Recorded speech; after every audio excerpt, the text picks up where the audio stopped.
to the Democratic Congressional Candidates Issues Forum, and a quick reminder to silence your cell phones. My name is Susan Madden, and I'll be your moderator this evening. And I understand that we have folks from all across the political spectrum here with us tonight, so welcome everybody.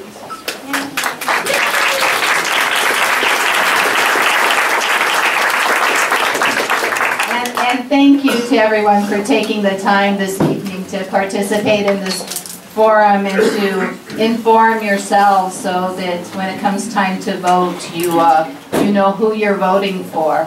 And just remember that an informed electorate is necessary for a successful republic.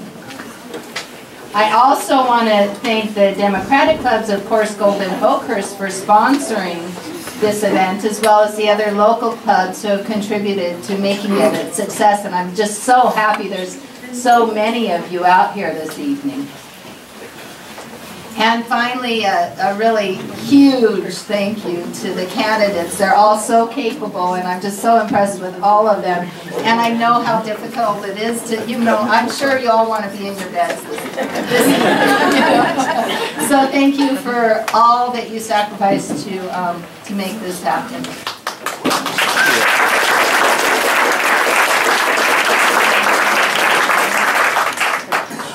We began plans for this forum to meet our club's purpose of promoting democratic principles by providing information on the issues and advocating fair and responsible representatives whose voting records we believe will be consistent with our beliefs and interests. And I want to make this clear that our goal is to unseat Tom McClintock in 2018.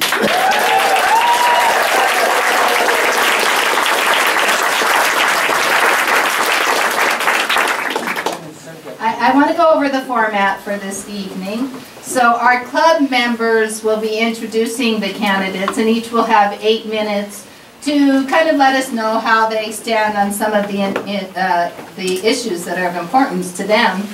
And then we're going to divide the Q&A period, the question and answer period, into 2 different sessions. The first session will be of questions that were submitted prior to the forum by our club members, and that'll be about 45 minutes of that. Each candidate will have 2 minutes to answer, and they'll be timed. We're going to stay on a really tight schedule tonight so that we can get as many questions as possible answered and get your questions answered for you. After the first set of questions, we'll take a very brief 10-minute break. After 10 minutes, we'll come back into the second half of the question and answer period. And during this time, during the introductions, during the first session of Q&A, if you have any questions yourself, there's note cards on your chairs, and there's pens with them. Please write down your questions, write down the topic, write down if it's to one candidate or all 3, your name if you'd like, and then pass those cards down. This side, this half of the room can pass it to the end of the row over here, and this side can pass it to the end of the row over here. So the second half of the questions, the kind of after the break part, we'll be getting to those questions that you have asked that are of interest to you, and those will be asked by some of our question askers over here, our facilitators. That's Peter Clark and Joyce Burrell. So all of the questions will be asked by our members, just to speed things up a little bit. Does everybody understand that format? Pretty easy. So we can now move on to the introductions. And again, we're going to have club members give a brief introduction for each candidate so that the candidates could spend their 8 minutes on the issues that are of importance to them. First up, Jim Cipher, will you please introduce Jessica Morse?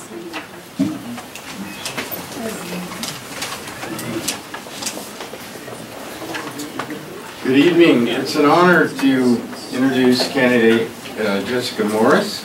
A few words about her background that I find striking. She's a fifth-generation Californian. Her ancestors crossed the Sierras in covered wagons. They still today manage hundreds of acres of forest land in the Auburn area. She has an extensive and varied background. She worked for a while as a national security strategist. She was an advisor to the commander of the U.S. Pacific Command with military headquarters for Asia and the Pacific.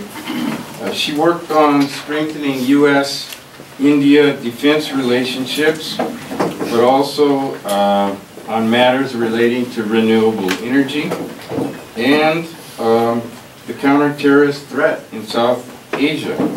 She holds a master's degree from Princeton University, and her specialty at Princeton was a focus on nuclear non-proliferation. She has experience with matters relating to the federal budgets. She was involved with USAID, the Agency for International Development, and the State Department working on global foreign aid budget matters. She also spent a year in Baghdad with USAID at the height of the war, serving side by side with the troops. She's been in Ethiopia, Nepal, Myanmar, and India, promoting global stability. Another and last striking feature about candidate Morris is that she's an avid outdoors person. She's probably the only candidate in recent history that walked the district by way of the Pacific Crest Trail from Lake Tahoe to Mount Whitney. So, with that.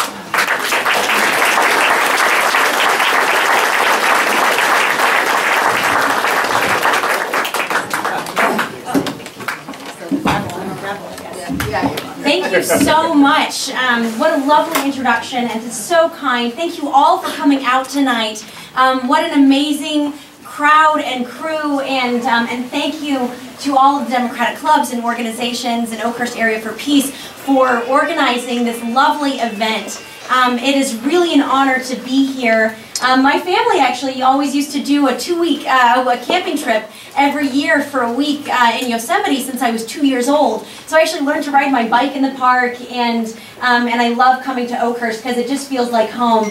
And I'm an avid backpacker, so I've launched many a backpacking trip from here. So it's a delight to be here. Yes, I am a fifth-generation Northern Californian. And unlike the Donner Party, my ancestors made it. And I actually still have a gold mine that my great-grandfather won in a poker bet. So it is just a delight to be here at home. My roots run really deep. I grew up a little further down the hill in the town of Carmichael, and my mother instilled in me a really deep commitment to public service and community service. We would spend our weekends out cleaning up rivers, volunteering with our church, volunteering with the local nursing home. And I learned early on that a service-driven life is a purpose-filled life. Amen. And I loved being able to see an impact of my work. So it was really natural when I joined Save the Children and they sent me out to Ethiopia to work on famine relief work. One of my first days out there, I was out in a village and I was helping a woman and her 5-year-old daughter into a vehicle, and I realized that they had been eating grass. And as we drove them back through the countryside to safety, I looked around, and even though there was this famine raging, all of the fields were green. So it had actually rained that summer in Ethiopia, but it had rained at the wrong time to water the crops. And no one had built an irrigation system or an infrastructure to capture that water. And it struck me that a famine isn't a natural disaster. It's a political disaster. And if it's a political disaster, that means that there is a policy solution.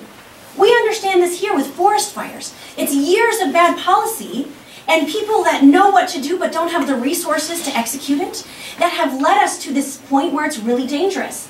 Years of bad policy and lack of resources have led us to having our droughts not just be natural disasters, but these are political disasters. But there's good news. If these are political disasters, that means we can find policy solutions. We can dig into the root of the problem, understand the core of it, and actively work to find sustainable, long-term, enduring solutions. So I decided to dedicate my life to not just putting Band-Aids on humanity's toughest problems, but really finding the root cause of them and finding real solutions.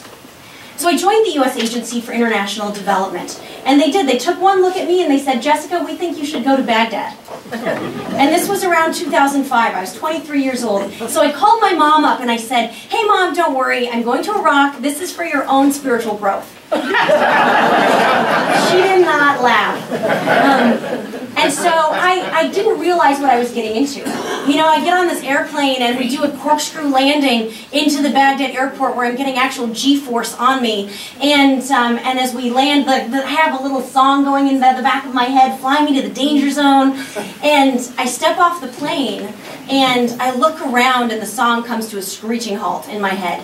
Because I see the airport towers shot out. I see pockmarks on the runway from mortar and rocket fire. And I step off onto that tarmac and I think, what the hell have I just done?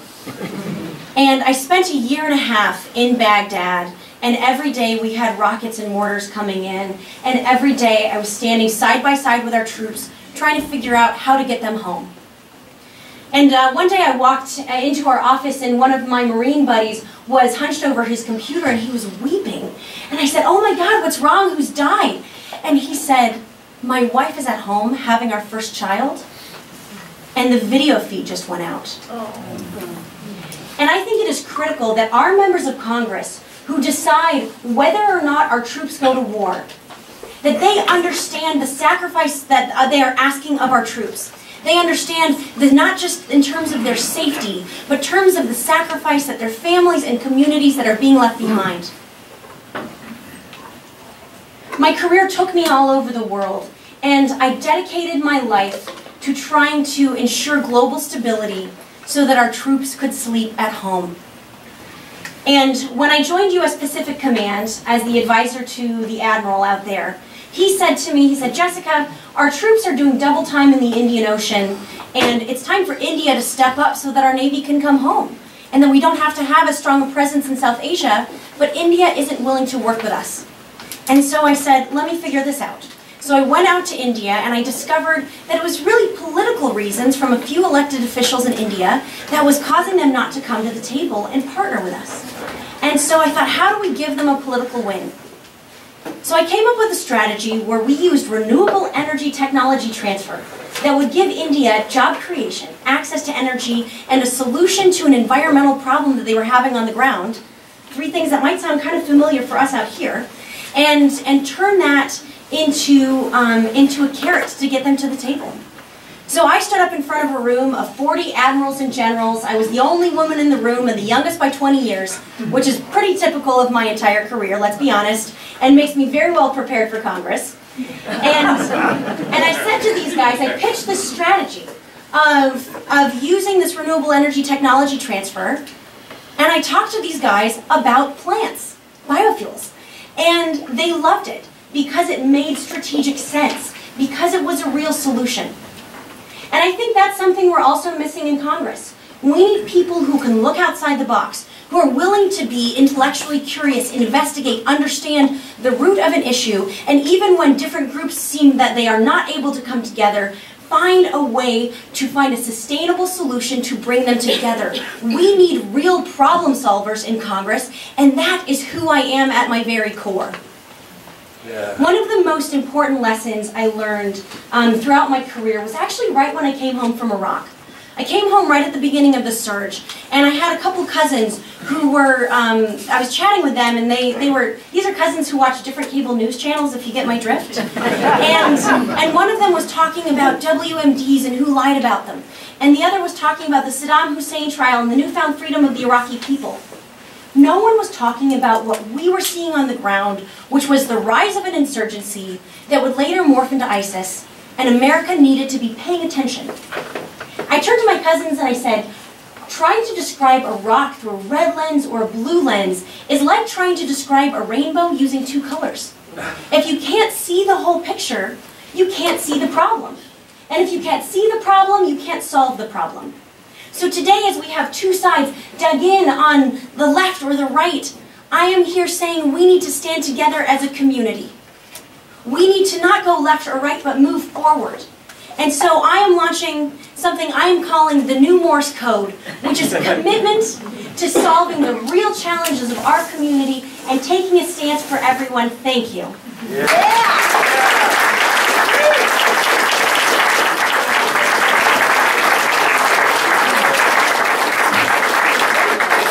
Okay, next up, Peter Lino will now introduce Regina Bateson.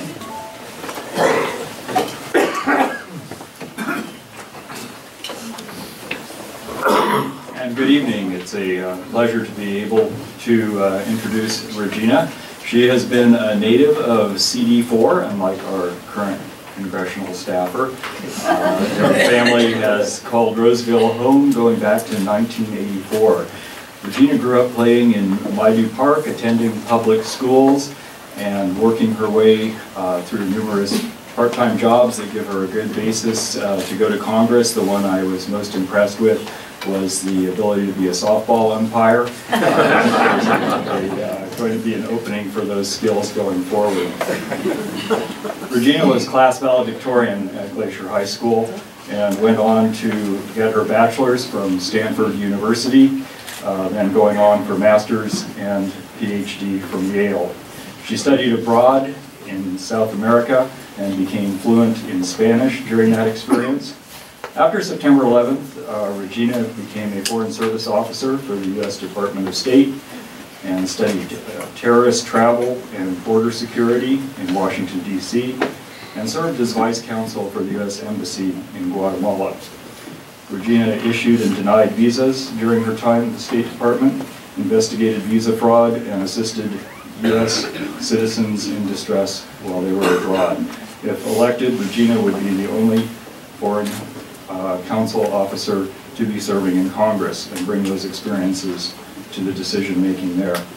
Currently, Regina is an assistant professor of political science. She teaches classes on research methods, philosophy of science, Latin American politics, and crime and policing. She has received several prestigious awards for her academic research and for her mentoring of undergraduate students. Regina is married to Vivek Krishnamurthy and has 3 small children. Together they enjoy their time in the family out hiking, camping, snowshoeing, if we can get some snow this season, hiking and gardening. And please welcome Regina Bateson.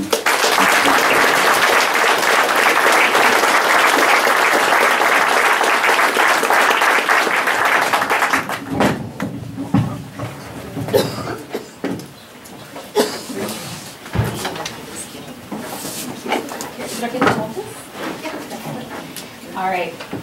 Okay, thank you so much for coming out tonight. Now, I know you're all here to learn about the candidates, but I want to start first with a question. Who's ready to beat Tom McClintock next year?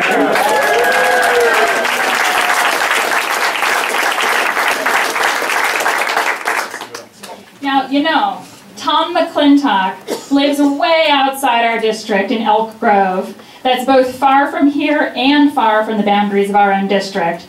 I want him to be able to hear that we're coming for his seat. So I need you to try that again. Who's ready to beat Tom McClintock next year?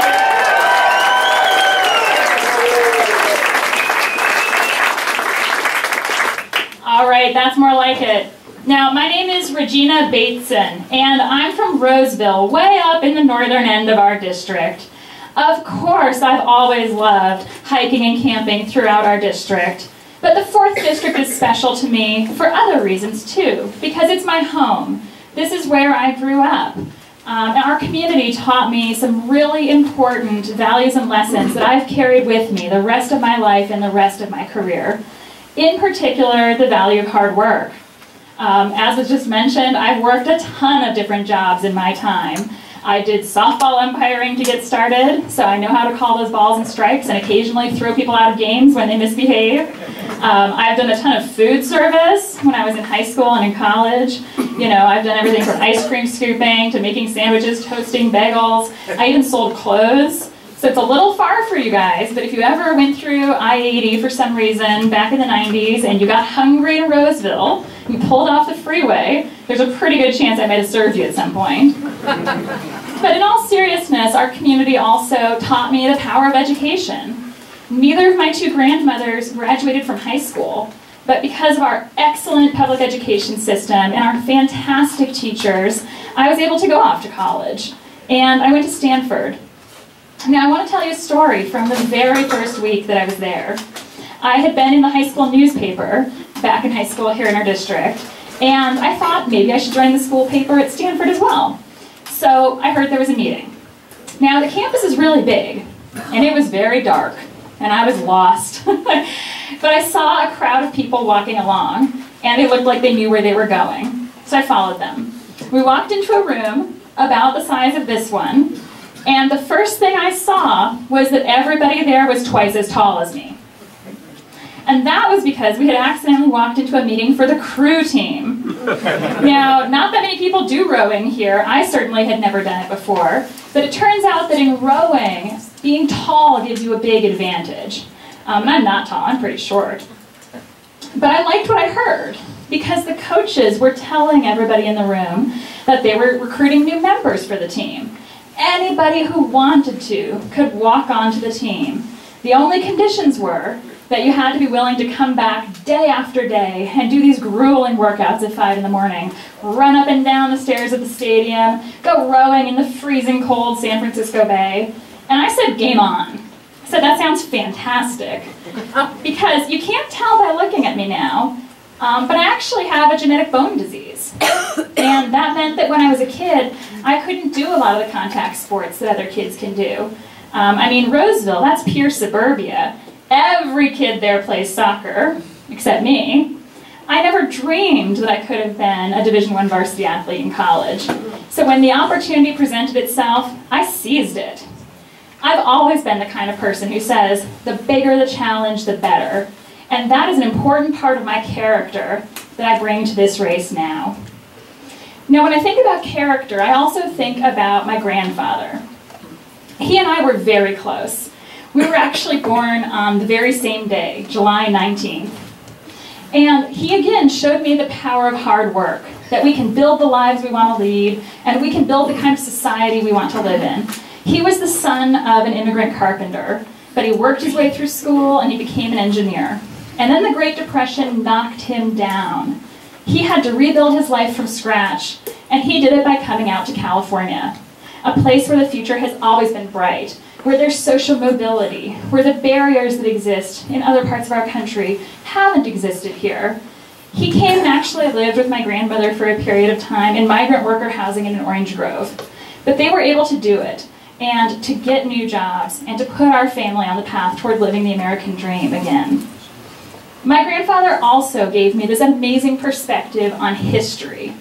His life spanned the entire 20th century, all the way from World War I into the dot-com boom.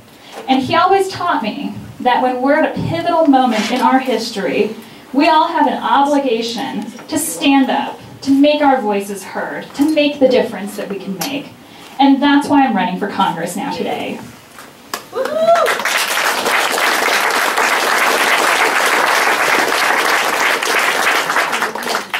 Because I look at my 3 kids.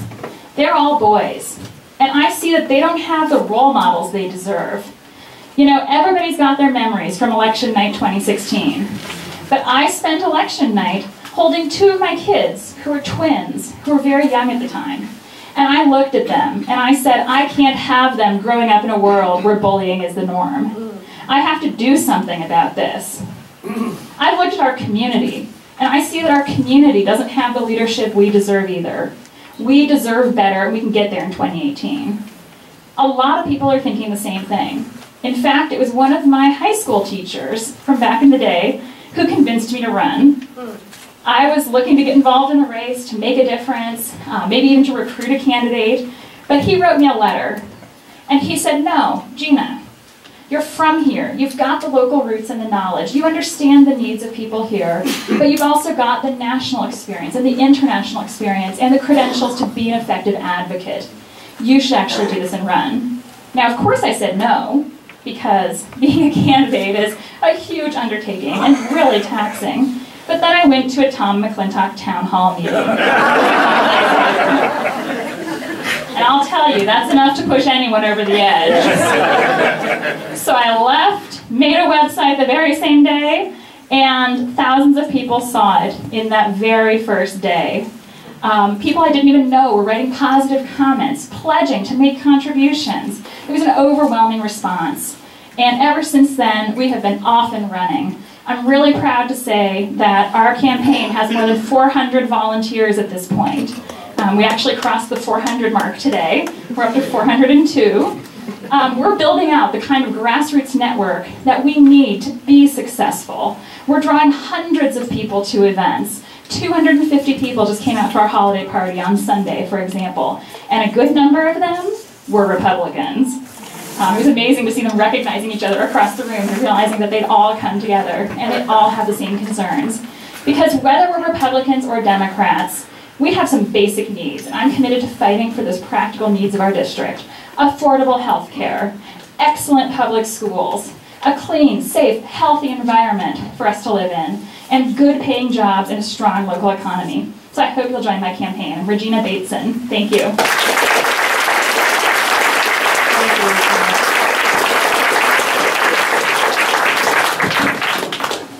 And finally, Rosa Calderon will be introduced by Bob Moore.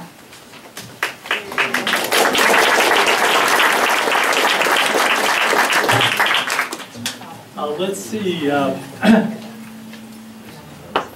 Rosa Calderon. Rosa Calderon was born in El Salvador, in South America. And she arrived in the USA when she was 2 years old with her father and mother.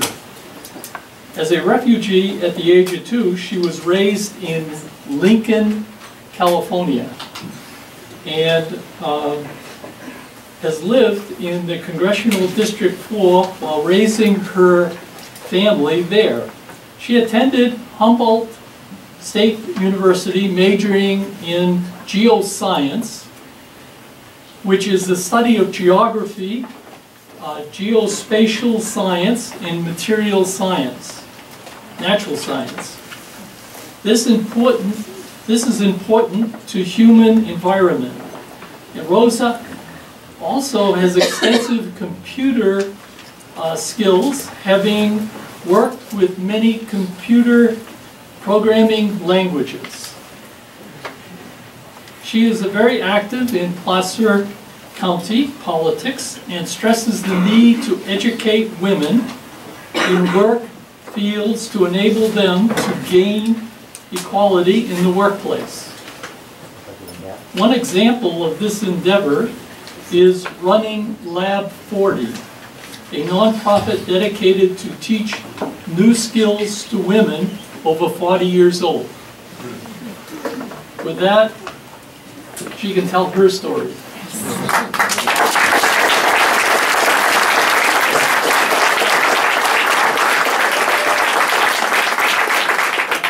Good evening, my name is Rosa Calderon, and I am running against that carpetbagger Tom McClintock as the only candidate who has actually consistently lived in the district. I am homegrown, and this is exactly why I want to make sure that we can fight for our district. It is that time. District 4, as you know, is enormous. It encompasses the beauty of Lake Tahoe, the majestic trees of the Sequoia National Forest, the rigid canyons of Kings Canyon National Park, and the crown jewel of our national park system, Yosemite. Through the foothills, over the Sierra Nevada, and into the Fresno Valley, because that's how enormous it is, the people of this district are my family, my friends, my neighbors. They're hardworking, law-abiding citizens for whom the American dream has failed. Most of us know that if we do the right thing, every person has the opportunity to gain upward mobility in America. But that is not the case anymore. Currently, there's so much at risk that we really need someone with courage to take on Trump and his administration and his supporters at the Hill. We do.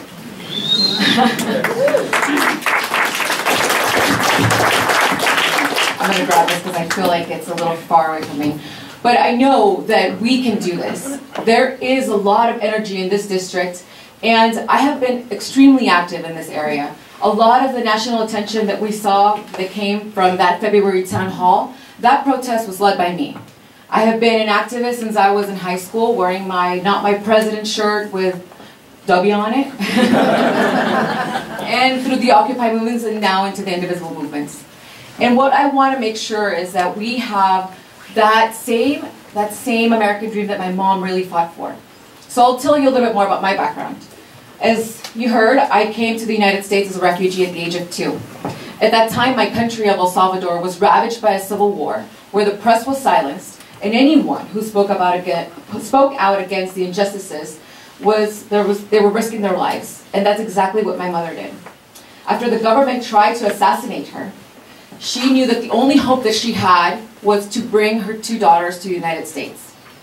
So not knowing what was ahead and leaving everything behind, she left my sister and I while she trekked and made the trip through Guatemala and Mexico on foot until she reached the land of opportunity. Yes. She was seeking political asylum, but she really had her eyes set on that American dream. That idea that any child can make it anywhere here in the United States. And today, I am the living dream of that. I went to school, I'm a geoscientist, I'm a small business owner of an environmental services firm. I have a daughter, and every single day, I remember the things that my mother taught me, which was always try to pay it forward. So I grew up in Lincoln, a very small farming town with not a lot of things going on. When we first moved there, there was McDonald's and 1 grocery store.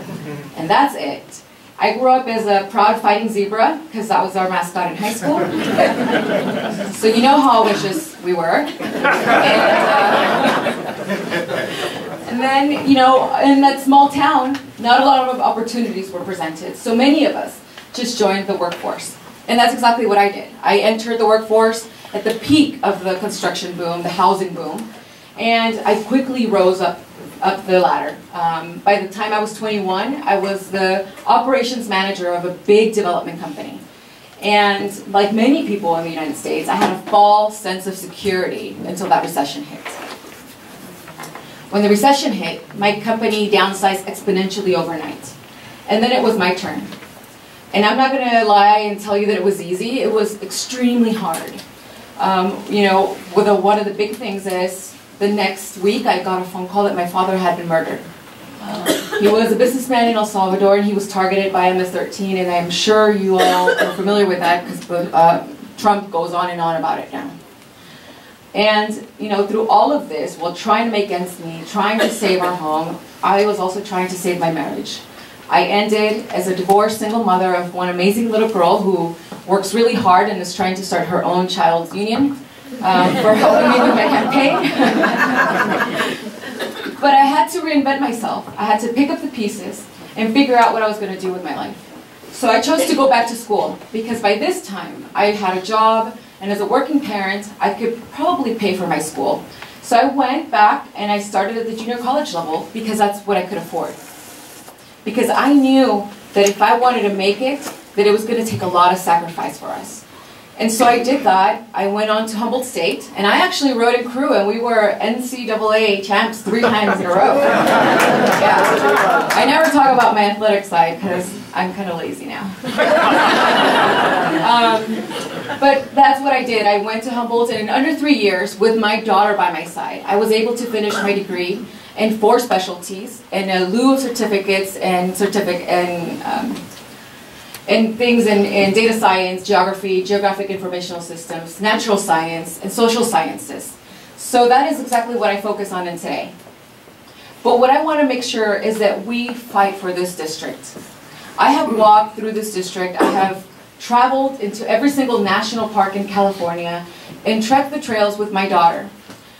Through work, I geotag hundreds upon thousands of trees that have been affected by the bark beetle infestation, which is a huge problem in California and throughout the nation and even internationally right now. As I mentioned earlier, I was the person who caused that mayhem in Roseville that led us all over the national news when McClintock decided to run away from his own constituents while calling us anarchists and radicals, and said that his life was in danger by senior citizens. And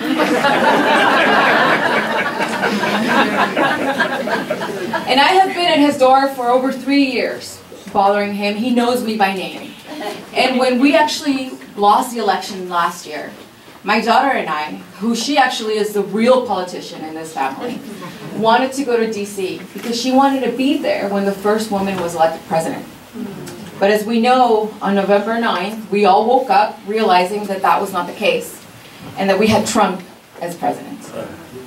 When we arrived in DC, my daughter asked me what we were going to do. And I said, the first thing we're going to do is we're going to go grab something to eat, and then we're going straight to Trump Tower to march and protest, because that's what we need to do. That night at Trump Tower, there was over 300 people that gathered, and we marched up and down the city. We shut it down until 2 o'clock in the morning. And it was extremely empowering. And I have walked in those shoes of a woman of color who is very seldomly given an opportunity. I do all of these things because I want my daughter to have a better opportunity. I want to make sure that we can plan for a better tomorrow. So I'm asking all of you today to join me so that we can come together and give a voice to our brothers and sisters. I want to stand with the unions and stand by their right to collective bargaining so they can bargain for a just wage to raise their families and put food on the table. I want to bring equity to our public school system to make sure that no child's opportunities are left behind because they were born in the wrong zip code. I want to fight to raise people out of poverty and rebuild our middle class and bring some sense to Congress. So hopefully you will join me. I want to fight for a country that thrives and that gives people opportunity. Thank you.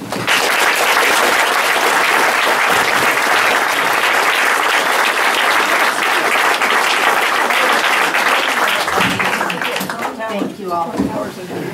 Okay, so now we're going to enter into the question and answer section. And I'm going to ask that everybody just hold their applause until the very, very end, just in the interest of time. And again, a reminder, if you have any questions that you want to ask during the second half, please write them down on those cards, pass them to the ends of the rows, and we'll have volunteers by to pick them up. And again, our facilitators who will be asking the questions are Peter Clark and Joyce Burrell.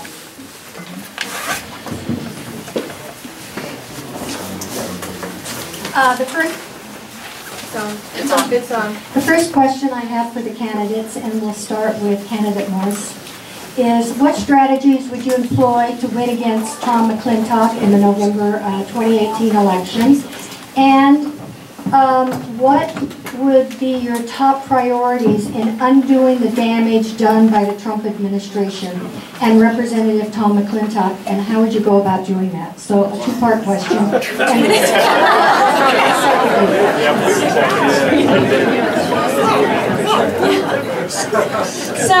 Also, I'm sorry to interrupt real quick, but we do ask that you stay seated when you answer. I'm too short. I don't think anyone will see me. Can you see me here at least? Yes, thank you. Okay. Yeah. So okay, 2 minutes. Let's go. Yes. How do we defeat Tom McClintock? I think Virginia is an amazing example for us. We saw women candidates step forward and flip districts with 20-point margins. And what they did is they had a candidate who had a message that could resonate across the aisle, and it was a community-centered message, which, as we'll get into it here, is exactly what I am doing and what I am proposing. I started out with a listening tour across our district. I spent 3 months meeting with elected officials, county supervisors, hospital boards, many of you in this room, in the 10 counties of our district, to ensure that I understood the issues that our community was struggling with and ensure that I could be an effective partner for our community. So we are coming out with a very strong, very focused community-centered, solution-oriented message to our district. Second, we need a campaign that is well-resourced. That is what Virginia demonstrated. So we, typically the incumbents, the Democratic challengers, have raised between $50,000 and $100,000 against Tom McClintock, which isn't enough to get these messages out. In my first quarter out, I raised $268,000. And that was from over 1,000 individuals, 100 of which came from Republicans. Those contributions are demonstrating that we have a grassroots movement that is charged up, fired up, and ready to go, and ready to take out McClintock. And finally, we need an effective and strong field operation. I worked on the presidential campaign last year doing field organizing. I have been out with clipboards, knocking on doors, organizing volunteer armies, and that's what we are going to do here. I am excited to announce that I have just hired our field director, Allie Boyer, who is actually a fourth-generation Core School native and has multiple national campaign cycles under her belt, and just won one of the races in Virginia, which she won with a 30-point flipped margin. So we are excited to replicate that here, and I am just thrilled. We have a smart, strong strategy, and we're going to win. Thanks. Yeah.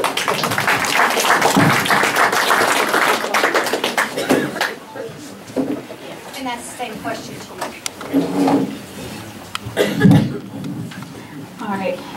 So how do we beat Tom McClintock in November? I think that we need a campaign that's doing two things simultaneously. We need to be really grassroots.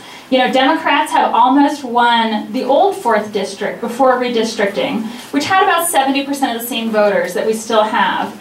And that was in both 1990 and 1992, and also in 2006 and 2008. And the thing that they brought to the table and did really successfully was having an excellent ground operation, which is why we're already working with field organizers also. And that's a strength that my campaign brings to the table. You know, we've got our 400 committed volunteers, and that is the beginning of the network we need for precinct captains, for neighborhood organizing, to really turn out the vote. But at the same time, we need the resources to communicate. And so that's why I'm very proud that our campaign has also raised more than $250,000 so far in this election cycle. So we bring both the grassroots approach and the serious fundraising and sort of serious political networking and advising that we need here. We also win by appealing to voters in our district and having a message and a vision that's in line with their views. That's why I'm the only candidate here who's made a credible commitment to bipartisanship. I've pledged that if elected, I'll join the Problem Solvers Caucus. That's a group that's 50% Republicans, 50% Democrats. I'll also be joining the Climate Solutions Caucus, which is again 50% Republicans, 50% Democrats. And we are succeeding in reaching out to Republicans, getting them involved, and bringing them into the campaign. Now, the other important part of this, though, I think, is doing really well in the June election. Some of you might be aware of this, but there's a movement afoot to try to get one Democratic candidate endorsed and put one candidate on the ballot in June. And here's what that lets us do. That lets us credibly demonstrate that we can beat Tom McClintock, because that June election can be a head-to-head competition between one endorsed Democrat and Tom McClintock. And if we get around 90,000 votes, we can beat him.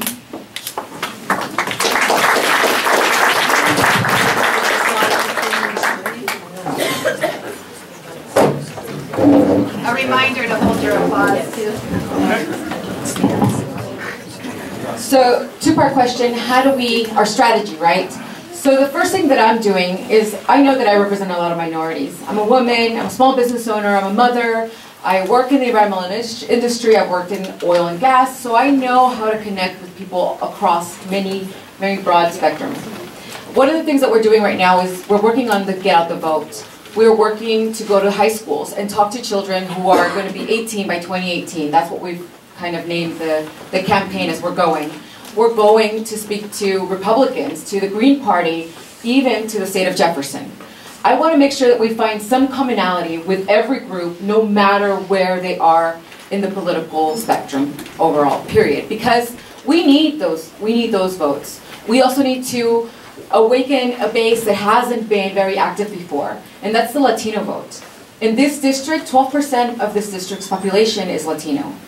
And 7% of that 12 are eligible voters who don't get out to vote. This election, we have a lot of people in California who are running as Latinos. And this is called a trickle-down voting system. So the Latinos who are already coming out for De Leon or Villaraigosa, they will come out for the same purpose for me, because they want to see their name at the table. They want to see that diversity represented in our Congress. And I think that that's very important. The second part of your question was, what are we going to do about Trump and the damage that he's causing? So I talk about this all the time. One of the things that we know right now is the policies that he's introducing that really, really hurt the majority of the population in the United States, including this tax plan that was just vicious. What I see is going to be the hardest thing after this to recover. It's going to be that social construct that he's torn. Because right now we're at the holidays, and I know families that are not coming together this year. And that will take years to repair. The policies that he's pushing through, they might be unconstitutional, and we can reverse them. So those are my strategies. It's just uniting everyone.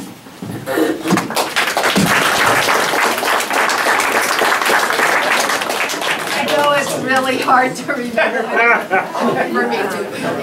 If you could hold your applause, just in the interest of time, we could ask as many questions as possible. Sit on your hands.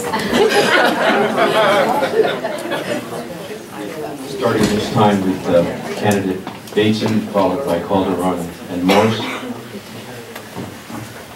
Paul Ryan has said he intends to end or curb entitlements. Please highlight the differences in policies between yourself and Representative McClintock regarding health care, Medicare, Medi-Cal, and Social Security. Thank you.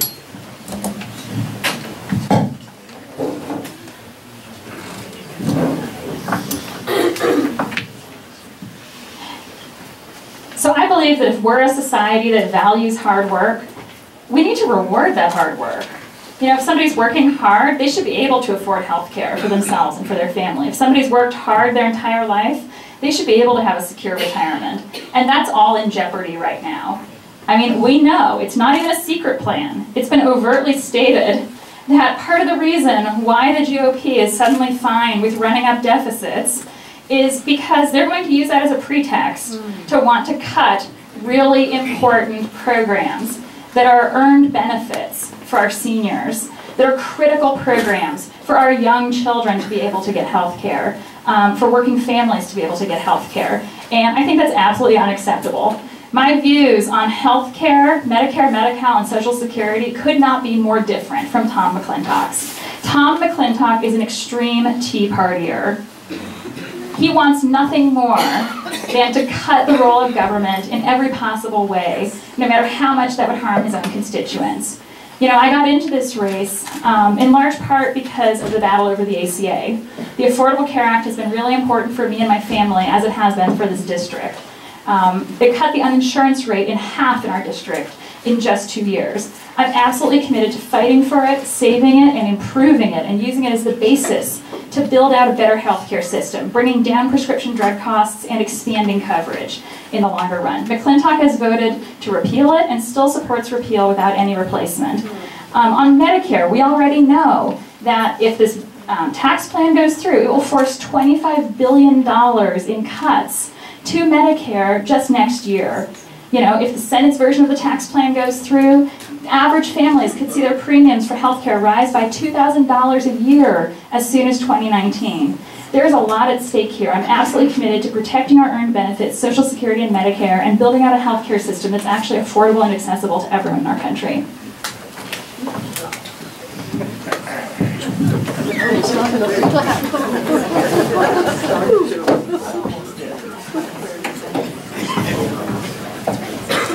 I'll start with Social Security. I think that one is something that we really need to discuss because, for starters, I think that we need to start raising that bar. I know that next year there has already been a raise in the Social Security from $118,000 to $126,000, but that's simply not enough. We have billionaires who are not really paying into the system. When you think about over 70% of the population making less than $50,000 a year, what is 6.2% into Social Security? It's not much, and they're purposely making it unsustainable. So we need to raise that. Second, when it comes to healthcare, I don't believe the ACA is enough. I think it was a great start, but it hasn't really helped the majority of Americans. At best, it's helped about 10% of the population. What we need right now is Medicare expansion for all. We need a healthcare system that works for all Americans. Thank you. And that's exactly what I propose to do. If we're going to go to the battlefield, I'm not going to go for an ACA fix. I'm going to go all the way. And that's where I'm going to shed that blood. So I hope that you support Medicare expansion. Thank you. Tom McClintock is devoted to his political philosophy that the government should do nothing. But there is a price that we are paying for doing nothing, for allowing these problems to prolong, allowing these broken systems to continue, and we need to fix the systems, understand the root of them, and solve these challenges. Tom McClintock stood out on the House floor and voted to repeal the Affordable Care Act and toasted beers with his friends as he voted away our health care. We need a serious person to do serious work to find real solutions. Now, I understand that our healthcare system is broken. You don't walk into a grocery store and get your milk and eggs and cheese and come home and pay, get a bill for $2,000 2 months later and say, oh, I got out-of-network milk. And so we need to start asking ourselves, what is driving up these costs? I support a single-payer model. I don't think employers should be paying for healthcare. I think employers should be employing people. I think we as a government should recognize that supporting healthcare is actually a smart, strategic investment in our community. But the question is, how do we pay for it? Because we also don't want to provide healthcare and then drive up the national debt. So I really support the ideas of what we've just passed here in California, which is a healthcare transparency law. It opens up the books, allows us to see what is driving up the costs of healthcare, the prices of healthcare, so that it can drive down to be closer to the actual cost of healthcare, whether that's with pharmaceutical companies or hospitals. The next phase, I think, what we will need is actually universal primary care, so that people aren't going to emergency rooms if they don't have insurance and driving up the cost throughout our system, so that people are incentivized to take care of problems and challenges when they first arise, rather than waiting until they are on death's door to find help and support.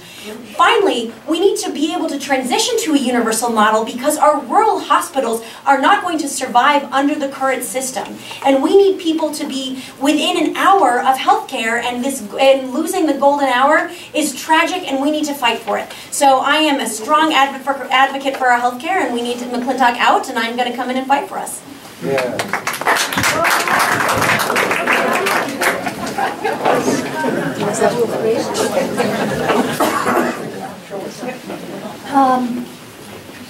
What are your positions regarding education? Do you support charter schools? And what about public education and college tuition? And we'll start with you.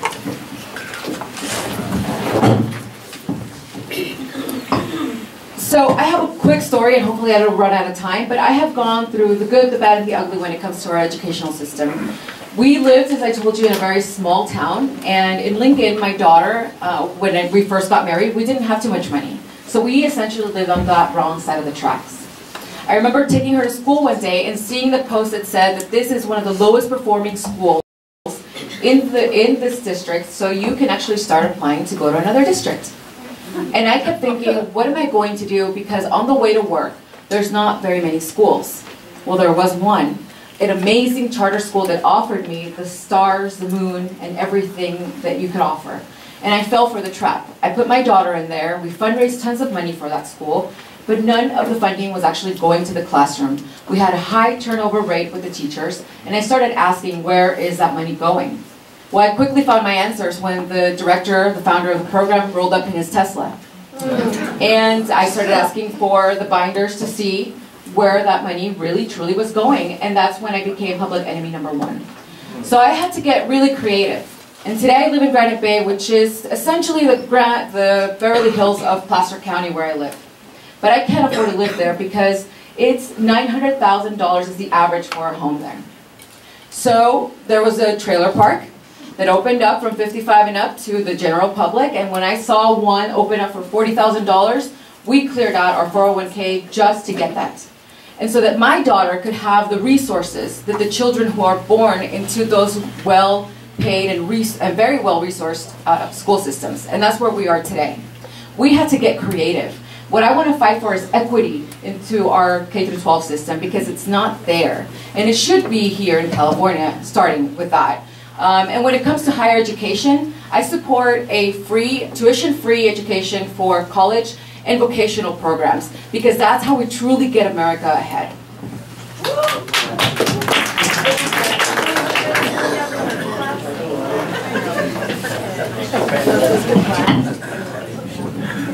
I am the proud product of Northern California public education. I actually went to an international baccalaureate program, which I know you also have here in Yosemite Unified. And that gave me a huge foundation and a huge boost. I'm also the proud daughter of 2 public school teachers. So I see how hard teachers work and also how little they are paid. So first of all, we need to improve teachers' salaries so that they are paid for the caliber of work and the service and the foundation they are providing for our society. Second, we need to ensure that every student gets the access to a high-quality public education just like I had. And that this should be the norm and not the exception. We shouldn't have to drive for hours to find the best schools. We should be able to have that be the neighborhood school. So we need to invest in our schools. Next, we need to ensure that our schools are training the students for the jobs that are here. You know, we have South Lake Tahoe is doing a sports medicine program at the high school so that the students can work on skiers. I know Sonora High School at one point had a CAL FIRE ROTC program so that students could graduate and get jobs with CAL FIRE, but Department of Education funding is cuts, which Tom McClintock supported, is pinching all of it. That cut the Sonora High program, and I know here at Yosemite School Unified, you are having to ask yourselves, how do you cut $1 million out of the budget? That should not be a question that we ever have to ask. It should be, how do we best invest that money to support the quality of education for our students? Finally, I believe in early childhood education. The first 1,000 days of any kid is the foundation for their success for the rest of their lives, and we need to have early childhood education, have access for everyone. And finally, I could spend hours on access to higher education, but the bottom line is our students shouldn't have to ask themselves the trade-off between getting a high-quality higher education degree or a lifetime of financial ruin. And so we need to ensure that we have access to higher education for all of our students, and that is something I will fight for.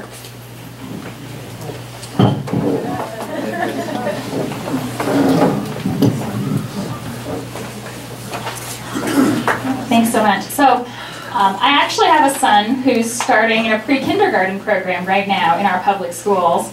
And I myself went through the public schools and ended up working in higher education.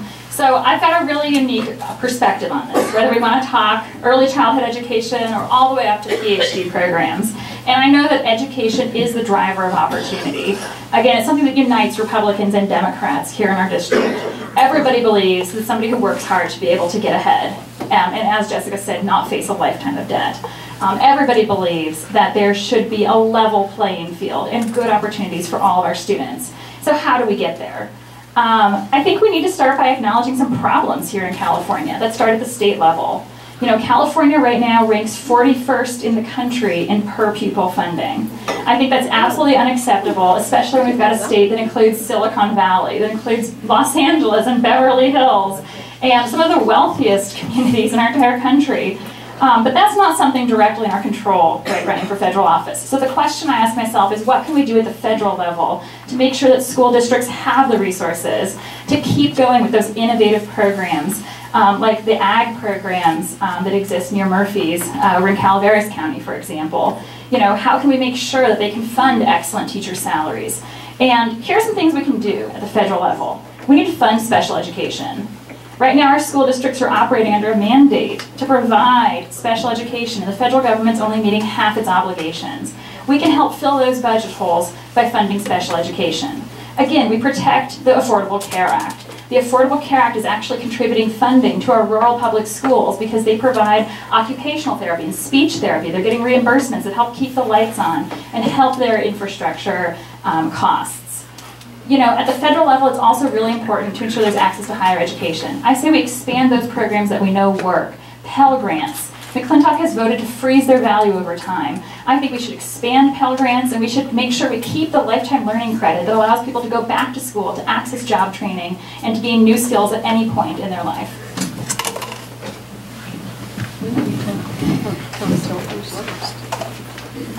Starting with candidate Morse, followed by candidate Bateson, and followed by candidate Calderon.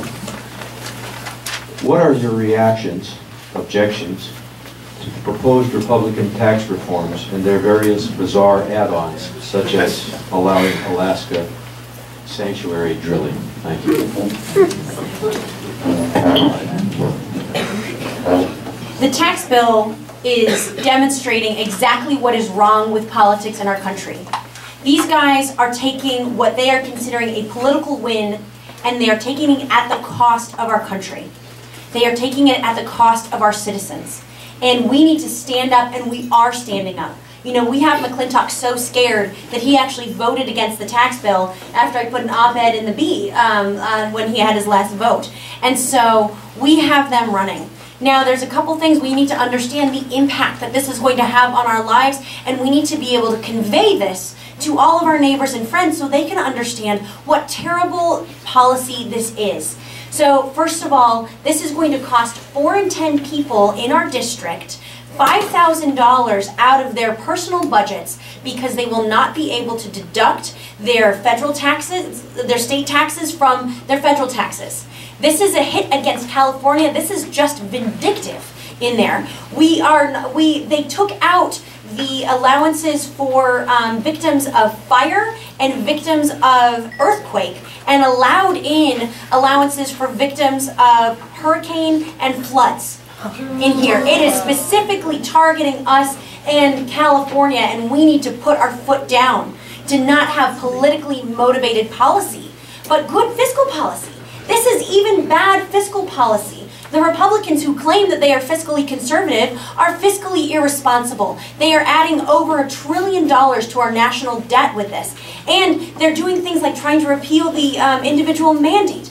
And they are jeopardizing our health care, they are jeopardizing our health, even taking out workforce housing, which is an issue that is close to our heart. They are taking out the allowance for HUD financing that was allowing developers to actually provide workforce housing. I know one specific project in Truckee that this will likely kill. And so it is critical that we take a hard stance against this, and we need all of you to be standing up. Thank you for what you've already been doing. We will stop this. That's our goal.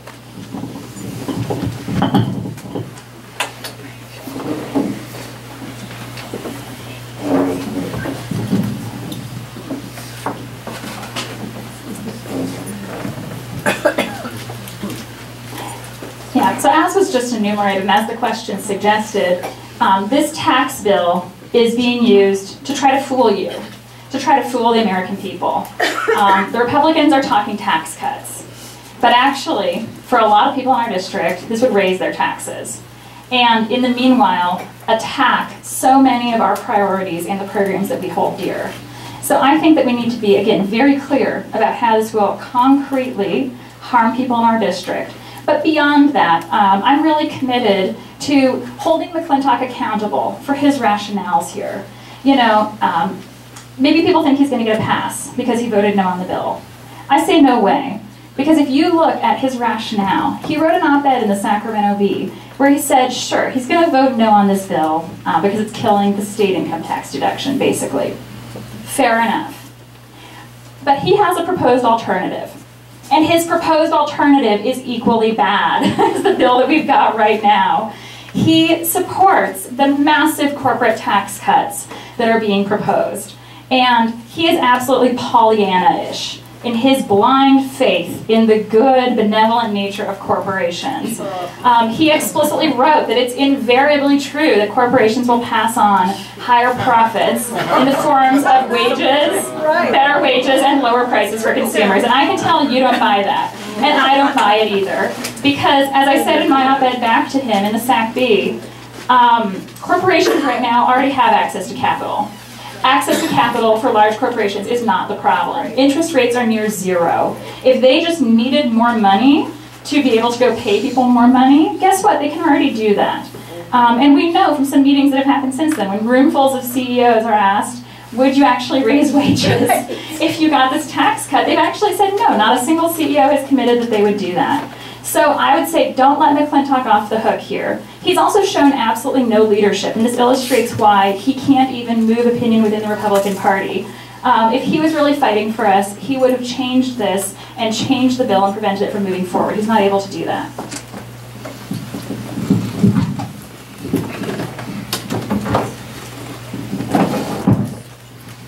So what this tax bill really is, it's corporate welfare. That's exactly what this translates to. It is proposing to give 1.4 trillion tax cuts on the backs of the American working class. Every single person who makes less than $30,000 per year is going to see their taxes raised. And that is over 50% of the population in America. So that is a big hit to everyone. The other thing I want to talk about is the fact that they are allowing Alaska to have kind of this free-for-all drilling session. And this includes both mining and oil drilling. And I am very informed on oil drilling. Part of my work and my research led me to North Dakota and the Bakken Formation, and in Montana during the boom of oil rush up there. And one of the things that I had the opportunity to do was to be the on-site geologist and study the fracking from beginning to end, the entire process. So while I was studying the lithology and mapping the well sites, what I realized is that fracking doesn't just cause environmental impacts. What it does, it causes higher health risks, it causes a lot of displacement for our families, and it causes this cultural impacts that you really cannot understand until you actually live there. The crime rates increased. So I propose an indefinite moratorium in drilling in Alaska, period. Alaska is not one place that I want to see anyone fracking or anyone mining, because both of those are extremely damaging to the environment. And lastly, when it comes to this tax return, I want to make sure that we support workers, because every single person in the United States deserves the right to negotiate a fair return on their work if we are making these huge corporations millions and billions of dollars a year. Thank you.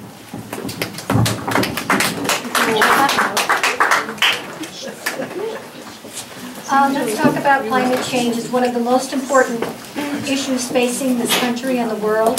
Please take a few moments to describe what you see as the problem and possible solutions.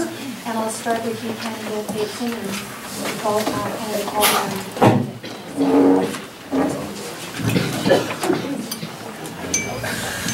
All right, so here in the 4th District, climate change is not just an environmental issue. It's an economic issue. It's a matter of our very basic well-being and safety, in fact. We know from the recent National Climate Assessment that even droughts in the future in California are likely going to be caused by climate change, by reductions in soil moisture, not just by losses of precipitation. That, I hate to borrow a phrase from McClintock, but it's in a different application, that trickles down to harm agriculture, to increase the fire risk in our forests and for our small businesses and our homeowners. Our industries here depend so heavily on tourism in some cases and in some parts of our district. We know that we won't get our millions of visitors a year if our forests are dying. We can't have our millions of visitors a year to our ski industry without snow and without temperatures that are low enough to maintain that industry. It's so important to so many other jobs in our community. So I really understand this, and this is an absolute priority in my campaign. And I'll tell you, you might be surprised, but a majority of people in our district already agree. 69% of the adults in our district understand that climate change is real. 68% say it's a serious threat to future generations. 81% support federal funding for research into renewable energy. So the only question is, why on earth are we being represented by a Koch-funded climate change denier who's representing both Tahoe and Yosemite? I think it's egregious, and I think it's a crime. I'm a social scientist, but I've worked a lot with quantitative data. My work has been funded by the National Science Foundation. I understand the science, and I understand the urgency. So that's why I'm the only person here who's pledged to join the Climate Solutions Caucus in Congress, as I mentioned before. And very specifically, I think we need to be supporting green energy jobs, of course, but we also need action on greenhouse gas emissions at the federal level. I personally favor a carbon fee and dividend program, which could return up to $2,000 per year to every American family while effectively reducing greenhouse gas emissions and saving our local economy here.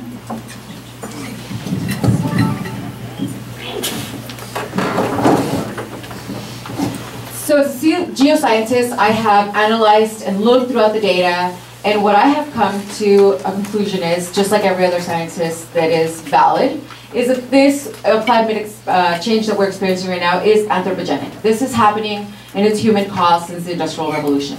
And there is no denying it. I wanted to talk about a few things because I am an environmentalist, not just by my job, but in my heart. And what I know and what I want to work on is preservation, conservation projects, and restoration projects. In California, we have an enormous problem with the drought that we experienced, where many people call it 7 years, but I really do believe that it was a decade. And we're still seeing the effects of that. In fact, in this region, I don't have to ask you to go measure rising seawater levels or go test the temperatures. I'm asking you to look out your window and look at the bark beetle infestation and the millions of dead trees just here in this district. This issue has become nonpartisan. And I'm speaking with people from the far right who now are calling themselves conservative environmentalists, which is, it's great. So I want to make sure that we end subsidies for fossil fuels industries because I think that's something that keeps them going. The fact that we're continuously giving this corporate welfare to them. The other thing is I want to make sure that we encourage and help companies really work on green energy because I don't want to just shut us down and then keep us completely dependent on importing more fossil fuels into the United States. And those are the type of things that I really want to work on when it comes to the environment. I know that we can start small. I know that even when I say small, I want to start here within District 4, the first district that can go full renewable energy by 2020. And I think it's absolutely doable. It's happening in this state right now faster than they thought it could be. They had a plan for 2050. But it's going to happen before then. So I believe that we can be exemplary and really guide the United States to green energy.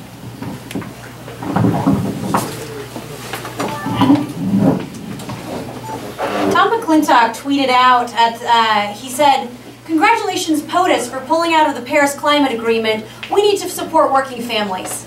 I tweeted back at him and I said, "What about the working families in Tahoe, Tom, who depend on our $5 billion a year ski industry, which is the largest employer in our district?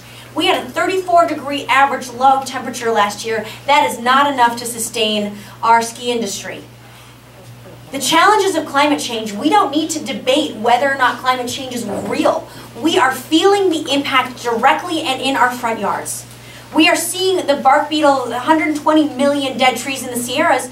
The bark beetle are supposed to get killed off every winter, but it hasn't been getting cold enough to keep their population in check. So we need to actively find real solutions to these challenges. Now here's the good news, that the environmental challenges we are having create economic opportunity for our district. We can start investing in biomass plants so that we can take the bark beetle kill, turn it into renewable energy and jobs. We can start investing in forest thinning and forest health management. So we're building fire breaks to help prevent fire season from being so devastating. We can start investing in high alpine wetland restoration, which is going to improve our water at its source and allow our mountains to turn into reservoirs and also create carbon sinks. We can take mulching techniques where they are combining cattle manure with mulched bark beetle and turning that into instead of emitting greenhouse gases, it actually returns nutrients to the soil and allows our forests that have been burned to restore. And so there are many environmental opportunities in terms of investing in renewables throughout our district and investing in job creation that is actually going to revitalize our economy. We are living on the front lines of climate change, and we need to start investing in solutions now. Time for one final question.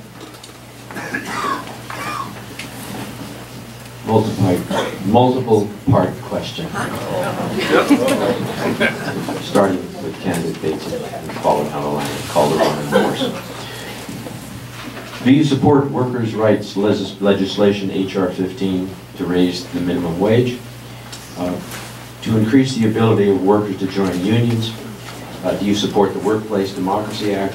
And what would you do to increase full-time employment, better jobs, better quality jobs, higher wages? Do you support a public job creation bill that would provide jobs that will repair our crumbling infrastructure of bridges, roads, etc.? Thank you.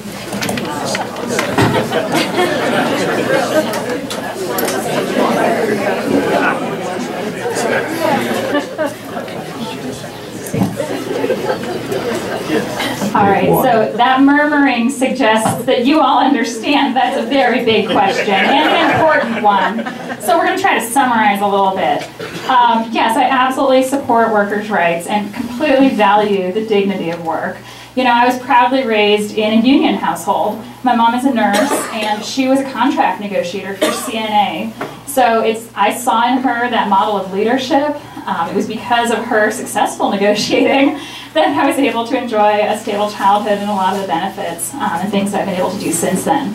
So, you know, and I've also worked as a Spanish-English interpreter and volunteered as a Spanish-English interpreter for the better part of a decade, part-time, and have worked directly on workers' rights cases. You know, I recently went back and saw the pizza restaurant that was involved in the very first case where I ever did interpreting for someone who I believe may have been undocumented but spoke Spanish, and he'd been burned on pizza ovens at work. And his employer basically told him, no, you can't have workers' compensation, you can't access the court system. And working with law students and lawyers at a legal aid clinic and me doing the Spanish and English interpreting for them, we were able to make sure that he got the care he needed and the justice and compensation that he deserved. So I will stand strong for our workers. You know, yes, I do support federal efforts to raise the minimum wage to $15 an hour. California is already going in that direction, but we need to extend that nationwide, make sure that we're standing up for working families. I believe that nobody should be working 40 hours a week and living in poverty.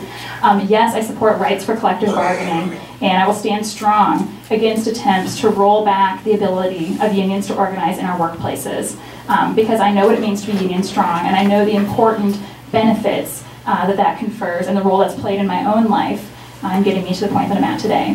Thank you.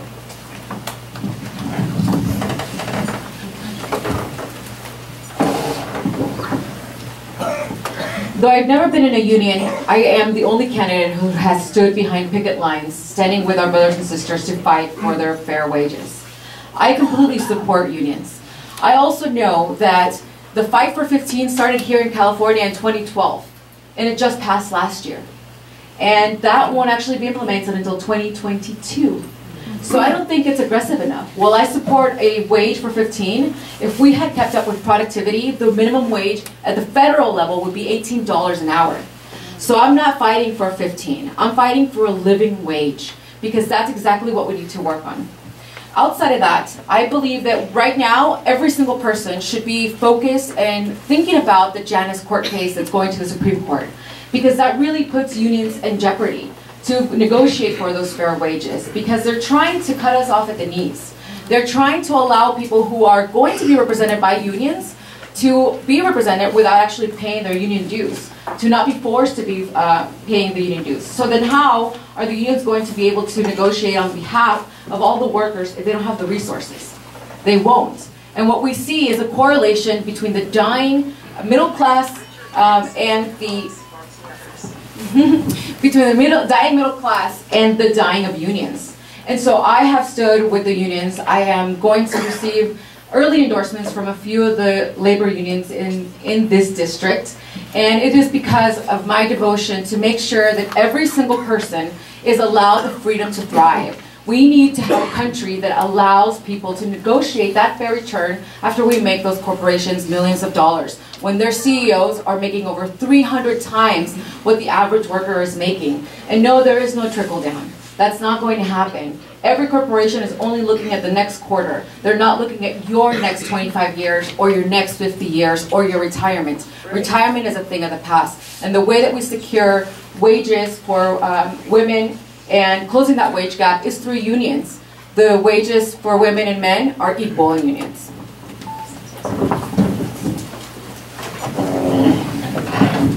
My grandfather was actually one of the founding members of the Teamsters in the 1920s in Sacramento. And so I come from a long union family and was a union member myself with the Civil Service Union. But let me tell you a story about how I fight for workers and how I am committed to fighting for workers in our community as well. When I was in Baghdad, I actually befriended the Nepalese kitchen crew on our base, and I spoke a little bit of Nepalese, and we played volleyball together where I was the tall one. And one day I was talking with them, and they said that they had paid a fee to get this job. And it raised a red flag for me, and I started asking them a series of questions, and I realized that my friends were bonded laborers. They were modern slaves. And this was outrageous to me. And so I raised hell until we got it in front of the right people, and we were able to get their situation fixed by getting a 3-star general on board. I discovered that this was a problem throughout the entire war theater in Iraq. And so we got the Human Rights Working Group, and I got all these groups on board so that they could take it and change it at the Pentagon level to ensure that we fixed this throughout the war theater. But that wasn't good enough for me. I wanted to know how this had happened. How had we ended up with slaves on our military bases? And so when I was in graduate school, I joined the Congressional Commission for Wartime Contracting. And I asked them if I could tackle this question. And so we started looking at what had allowed this problem to happen. And it turns out there were some loopholes in contracting law that had allowed U.S. oversight over the first 2 subcontractors, but not 4 subcontractors down where these guys were. And so we changed the contracting law, we changed Inspector General standards, and I put trainings in place at USAID and Defense Department and State Department so that everyone knew what to look for, the symptoms of modern slavery, so that we could ensure that our tax dollars never paid for slavery again. And so this is the standard that we are bringing for our community, and this is my commitment to workers here and across the world. Thanks. Okay, I think you could clap now.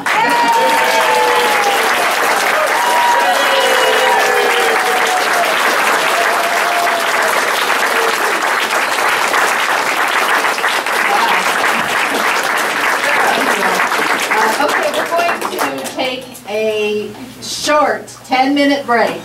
If you have questions, pass them down or hold them up or whatever you want to do, and we'll be taking those questions, presenting them to the candidates after the break.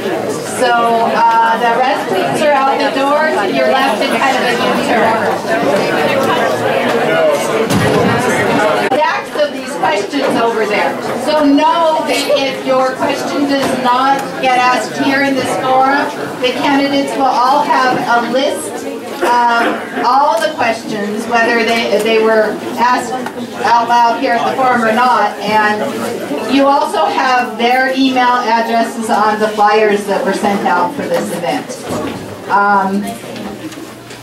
So now we're ready to move on to the questions that were asked by the audience, and again, you can still submit them if you'd like. Just pass them down to the end of the row.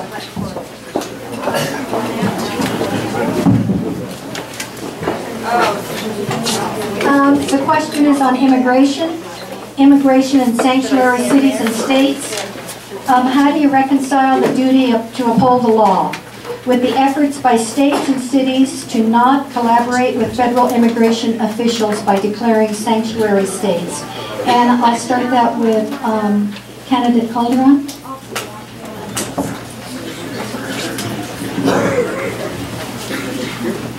So I have seen all sides of immigration coming to the U.S. We were fairly lucky that when we got here, we were able to get political asylum because my mom met that tiny criteria that said you had to work for the federal or the military government where you were seeking political asylum from to gain political asylum. Everyone else in my family was being turned back and marked as people who were seeking financial advancement, and they were being rejected. So most of my family either had to migrate here illegally or wait 10 years to get here. The tragedy that I told you about earlier about my father being assassinated, the other half of that is that they also left my 14-year-old brother for dead. A bullet that just grazed my brother's skull and his scalp, he played dead while they lit the entire crime scene on fire. And he was able to escape. When I got that phone call at 4 o'clock in the morning, I decided to run down to El Salvador. I applied and I begged to get my brother out of harm's way. And just last year, my brother, now 24, was able to come visit me for the first time on a visitor's visa. So we absolutely need immigration reform yesterday. And this is something that I'm an advocate for. In California right now, we have a sanctuary state, which I am extremely grateful for. But there are some things that we need to work on in our immigration system. One of them is working on those quotas that make some countries undesirables. And they make us undesirables when we are in desperate need. Most of the people right now that you see a lot of the pushback for is refugees. We are not coming here because we'd like to come here. We are coming here because we're escaping, and this is the only opportunity that we have. The other side of that is that, you know, for immigration laws, it is the federal government's job to make sure that they not only create those laws, but actually enforce those laws. And right now what we have is a government that's not working on that. So we have to protect our borders, but we have to start with the 11.4 million people that are already here by implementing an actual path towards citizenship. Thank you.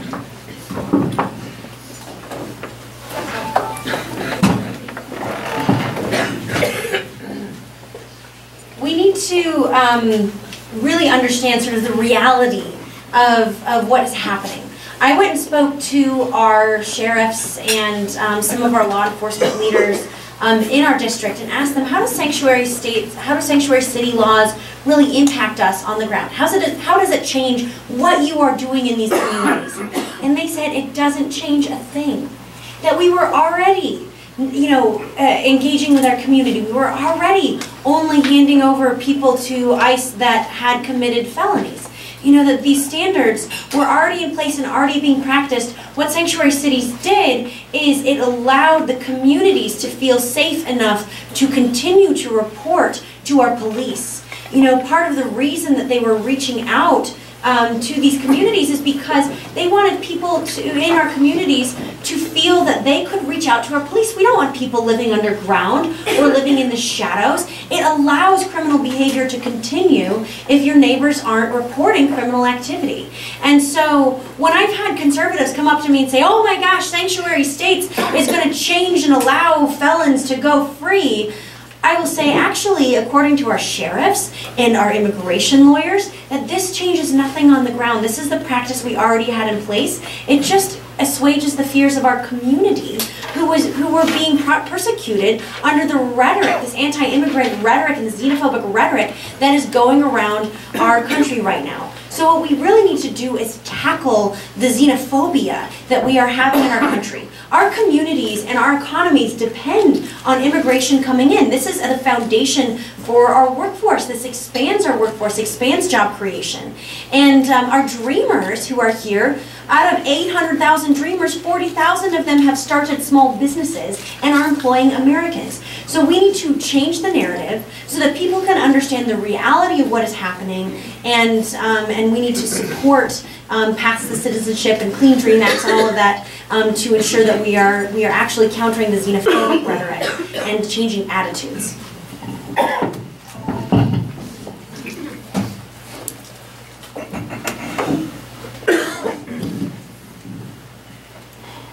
So I've got a really unique perspective on immigration.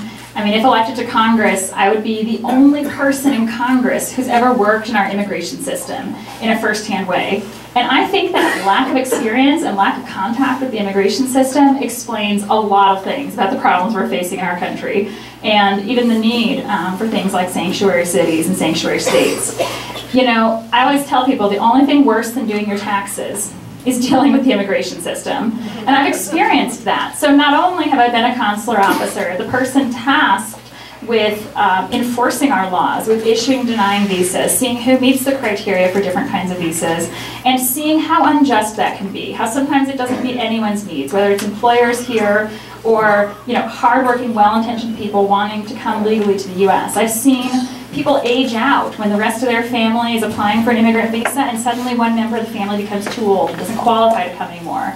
I saw one adult daughter who got married and therefore didn't qualify to come with the rest of her family to the US anymore. And I had to kind of subtly suggest that maybe the solution was to get divorced for a period of time and then get remarried. Seriously, this is the system. This is what we're forcing people into right now. And I know that system, having worked in it. But I'm also a really strong advocate for immigrants' rights. And so I've always taken very seriously this obligation that I feel is on me, that I speak Spanish, that I've worked, you know, part-time as a volunteer for a decade with legal aid clinics serving immigrant communities in the US, and I have this first-hand knowledge of the immigration system. And that means that I've got an obligation to fix it, to make things better. So I'm absolutely committed to fighting for bipartisan, comprehensive immigration reform that includes a path to citizenship for people who are here, who can pass background checks and pay fees to participate in the program. I'm the only person here who's taken the DREAM Act Now challenge, which was started by our dreamers here in this district, trying to get people to call their member of Congress and push for a clean DREAM Act. And I'll continue to be a strong advocate, but I can be an effective one because I also understand the need for enforcement of our existing laws and to make those laws more just and serve employers and applicants equally. Thank you. Starting with, is that all? Yeah. Starting with candidate Morse, followed by Bateson. Called her wrong. Have any Republican voters or groups reached out to you, and what was their dissatisfaction with Tom McClintock? What do you have to offer the conservative Democrats and Republicans who live in this district?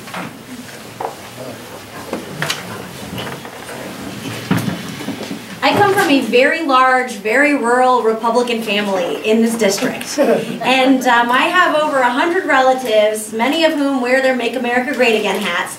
And I have managed to get them supporting and behind and enthusiastic for my campaign. And the way that, and it's not because I'm related, this was not an easy win. And the way I'm getting them on board is by highlighting the ways that McClintock is hurting our community and offering real solutions to our challenges. I called my dad's hunting and fishing buddies and asked them to donate to my campaign, and they said, "You're a Democrat, why would we do that?" And I said, Tom McClintock has proposed the Save the Water Act, which is going to lower our river levels and kill off the salmon runs. They all reached into their pockets, pulled out $200, and they said, "We're in!" And so I have been effectively communicating across the aisle my entire life. And so the people in this community, whether they call themselves Republicans or Democrats, look like my family. And so I've been grateful to have, we've had house parties hosted by Republicans and Democrats across the board. And some of the Republican supervisors from Mariposa County invite me down to come talk through real solutions. And it is because Tom McClintock and his do-nothing politics has been neglecting our community, whether it's investing in workforce housing, investing in infrastructure, investing in access to rural broadband. For heaven's sakes, we need the internet out here. And so there are areas where he has been deliberately stalling the growth of our economy. And I can demonstrate that a small forward investment actually pays off dividends down the line, that we don't want to pay the cost anymore of doing nothing.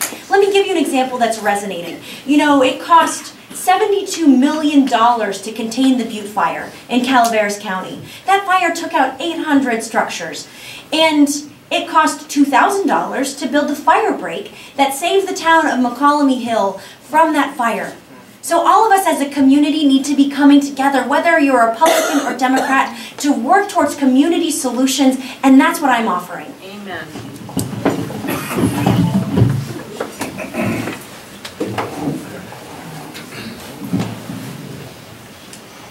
All right, so some of you may have gotten a handout from our campaign. And if you look on there, there's a statement that says that Tom McClintock puts his extreme ideology above the needs of the people of our district every time. And I'm going to tell you in general terms where that statement came from. It is verbatim from a Republican local elected official in our district. And I'll tell you who's been reaching out to our campaign. Local elected officials. We've got a really good network, especially in our most populous counties, in Placer County, and El Dorado County, where most of our voters are. And I'll tell you that I know so many people there who are Republicans, and so many people there who have stepped up to get involved in local government. You know, why have they done that? Generally because they're good, civic-minded people. They want to see our region grow and prosper and advance. They want to see us building stronger education systems, you know, fighting for the needs of people here. And they feel like they don't have a partner in Tom McClintock. I can't tell you how many of them have said, we just tried to pick up the phone. We tried to even go have a meeting with him, and he turned his back on us. So they're right. People here in our district, they don't want the federal government telling them what to do. But we need a partner who's there. We need somebody who's going to make sure that the programs that we're already paying for with our tax dollars are actually accessible to people here. Whether that's free consulting appointments through the Small Business Administration that local entrepreneurs should be able to access.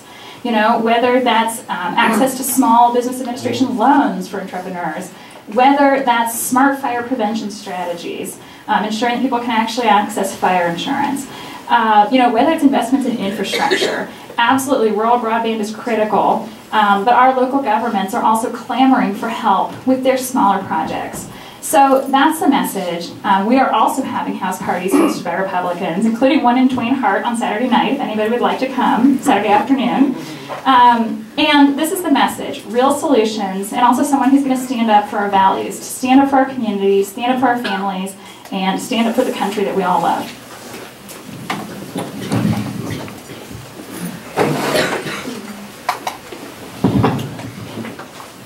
So when I first decided to run for this district, I was very encouraged by the community to run. But at the same time, I was discouraged because of my last name. This is a very conservative region, and they thought that someone with my name might not have a chance in winning or speaking to anyone on the right side of politics. So I took on that challenge because I know that I have more in common with a lot of people in this district. I grew up here. This is my home. The problems of this district have been my problems. When construction happened and it died down, I was there. I was working there. When I went to harass McClintock about drilling, well, the state of Jefferson guys asked me why I thought that I could say anything about it, and I said, because I was also there. I worked there. Where have you been? So a lot of these people have home values, family values, that I can find something in common with any single group. And in fact, one of my big successes has actually been reaching out to the really far right. As a woman of color, I was a little bit scared when I first got the invitation to come and speak to the state of Jefferson. And they let me give my stump to their general meeting and invited me again. And so I thought, all right, something's up, because they really are listening to what I have to say. But the idea that they are listening to the message that I'm giving, because I'm not talking about party politics. I'm talking about what is good for them and their families. I'm talking about the VA and the lack of VA jobs right now. There's 39,000 vacancies, and it's done purposely so that we can privatize the VA. And a lot of these people are veterans, and that's not going to work for them. The last thing is jobs. We have to work on infrastructure. We have to provide those grants that are available and bring them to this community. Tom McClintock has notoriously shut these down before, because a lot of the projects that have to do with infrastructure also include things, and parts of the projects are for unions and local labor, which he completely opposes. So again, he puts his interests ahead of the interests of the population in this area that could really, really use those jobs. So that's how I'm appealing to the right side. Thank you.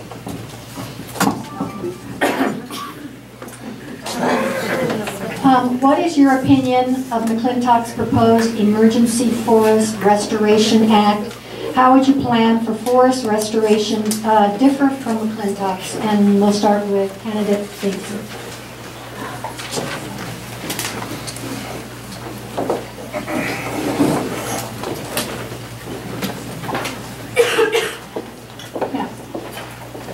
So McClintock's stances on our forests and our public lands are, I think, absolutely criminal. And again, it's a terrible irony that he's representing a district with so much federal land, and he consistently works to undermine its health and to undermine the needs of our scientists and our folks who are here on the ground, working their best to restore those forests and ensure that they can be conserved for our future generations.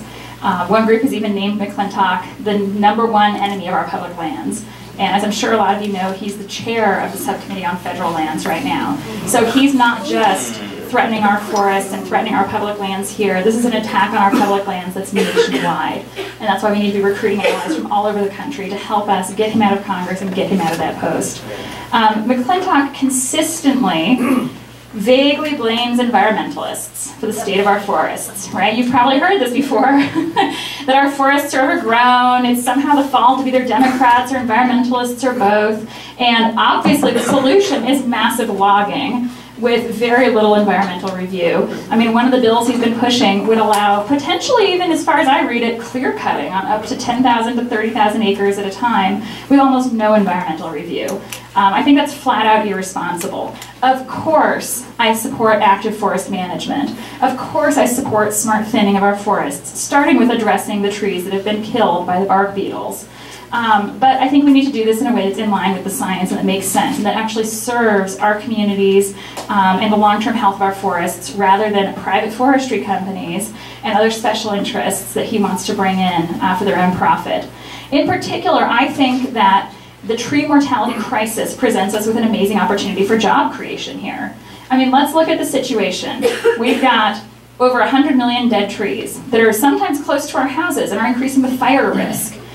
We've got people who were working in forestry, working in sawmills, who are unemployed, and we need to bring those two people together. We need the federal government to step in, to make a smart investment up front, to get those dead trees out, especially in the areas nearest to people's houses, prevent a giant fire that's going to cost hundreds of millions of dollars in the end, and create good jobs in the process.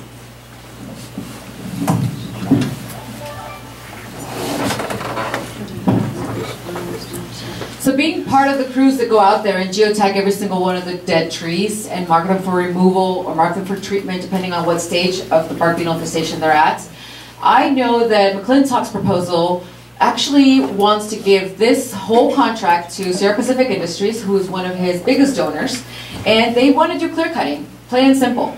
So the way that it reads is that they want to come in and thin the forests, and they want to manage the forests the way that Sierra Pacific Industries does. Well, the way that Sierra Pacific Industries manages our forests is by managing tree, what are they called? I'm drawing a blank. But basically, they run it just tree farms. Thank you. And that's exactly what they're doing. And so I don't think that that's the answer. What we have to do is thin our forests by doing selective logging. That's the only answer right now. And what we can do, because selective logging, our forests are overgrown because of mismanagement. And one of the projects that I had just jumped on and dropped out of because it was a federal project and I'm running for Congress is the new forest management plan. Those are only done every 20 years. So if you think about the last 20 years and the advances in technology and in science and everything that we've come to learn, those are outdated. So even though everybody who works in Forest Service knows the way to approach these problems, they're not allowed to because of bureaucracy. And that is where the problem lies. So that's exactly what I would start, is making sure that we have the proper resources for forest management through Forest Service. And right now in California, one of the big things that has stopped the funding to treat the bark beetle infestation is the fact that the drought was called off. You know, we said that we're out of this drought, so the federal funding actually ended. So we have to declare another state of emergency, because even though the trees aren't, you know, it's not a hurricane and we're not seeing it actively, but it is a disaster waiting to happen. That's what happened with the Detweiler fire. Everyone's homes right now are in danger of losing their insurance because a lot of the companies, insurance companies, are doing remote sensing to see if you've done your clearing. So those are all things that can be prevented if we just had a smart forest management plan with restoration projects in the works.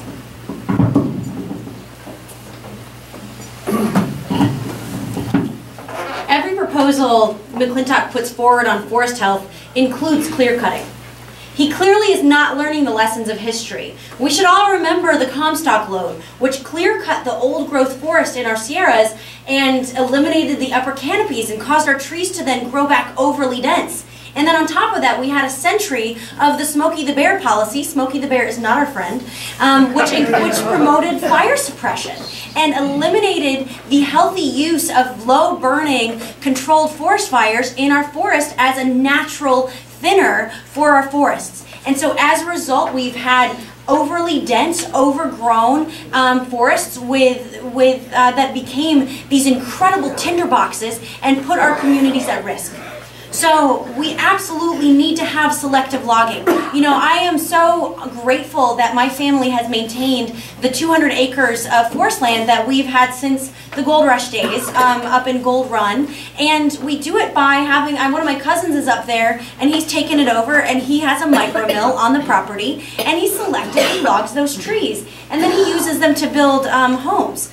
And so we need to start promoting micro mills. There's not a great national market for pine right now. You know, because we clear cut our old growth, we can't compete with countries like Canada that have these old growth trees which are more efficient and marketable to log. And so we need to be able to come in and start investing in micro mills and selective logging to start thinning our forests. Because we all know that a healthy forest is a managed forest. And so we also need to, you know, I saw a guy in Sonora who found a dude with a micro mill out in one of the neighborhoods. He bought the slabbed woods of bark beetle kill, which there's not a great market for, and he turned that into furniture and decor for his coffee shop. The bark beetle has this beautiful blue streak in the wood. In Colorado, they're marketing it as alpine blue. And so we need to promote innovative, creative solutions that create jobs, that create markets to start managing our forests effectively.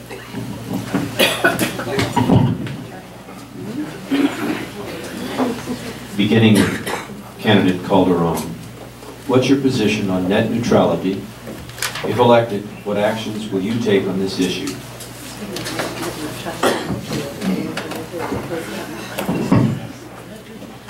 So as a computer programmer, which I learned by myself when I was 11 years old because we had a computer and there was really no way to get on the internet back then unless you knew some coding. So I remember my sister and I picked up a book and that's how we got onto the internet. We learned how to get into chat rooms.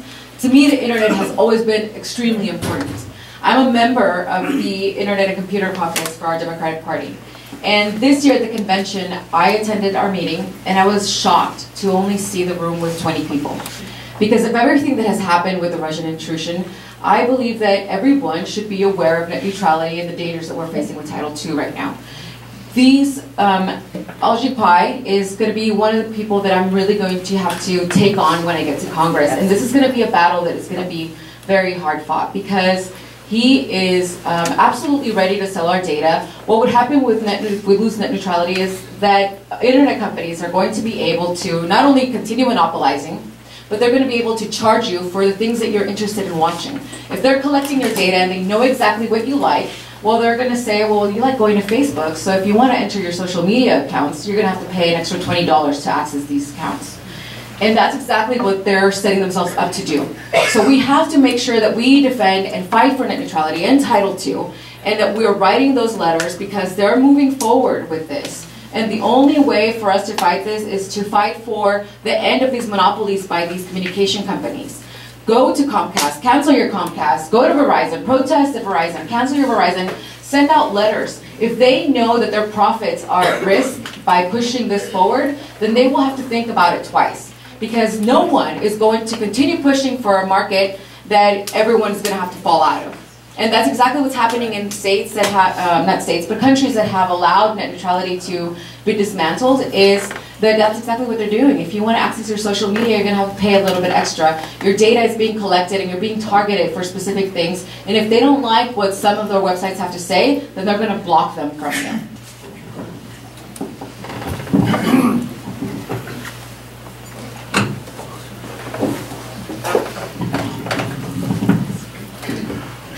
Could you imagine if we got on the highway and some people who had paid a higher fee got to go 80 miles an hour and the rest of us, our cars were programmed to go 35 forever? And so this is what net neutrality is. So I hope you have all called the FEC. I hope you have all made your voices heard that we need the internet to be a basic infrastructure that is accessible to everyone because it is essentially the highway of our modern economy. Now for us, we have an extra fight. We have to have access to the internet first. We have to have access to broadband. It won't really matter with net neutrality if we're all still going over copper wires. And so Tom McClintock, has voted against the Rural Broadband Act. It passed. And so our tax dollars are paying for broadband to get put down in Alaska and Arkansas, but he is blocking it from coming here. That should make all of us pretty angry. And so we need to fight to get access. And here's the real kicker.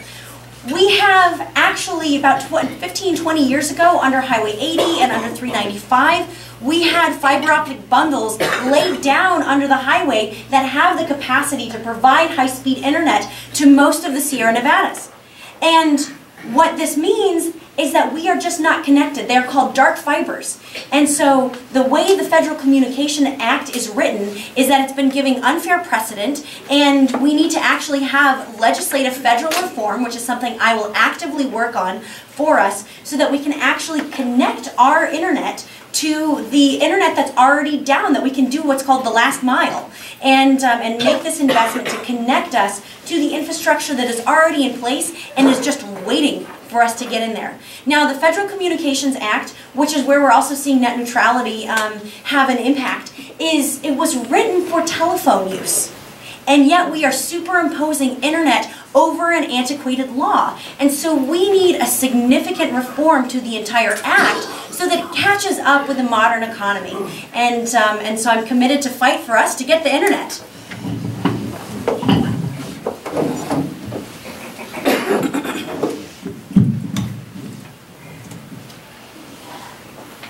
So when I talk to people about issues with internet access in our district, here's what they often say.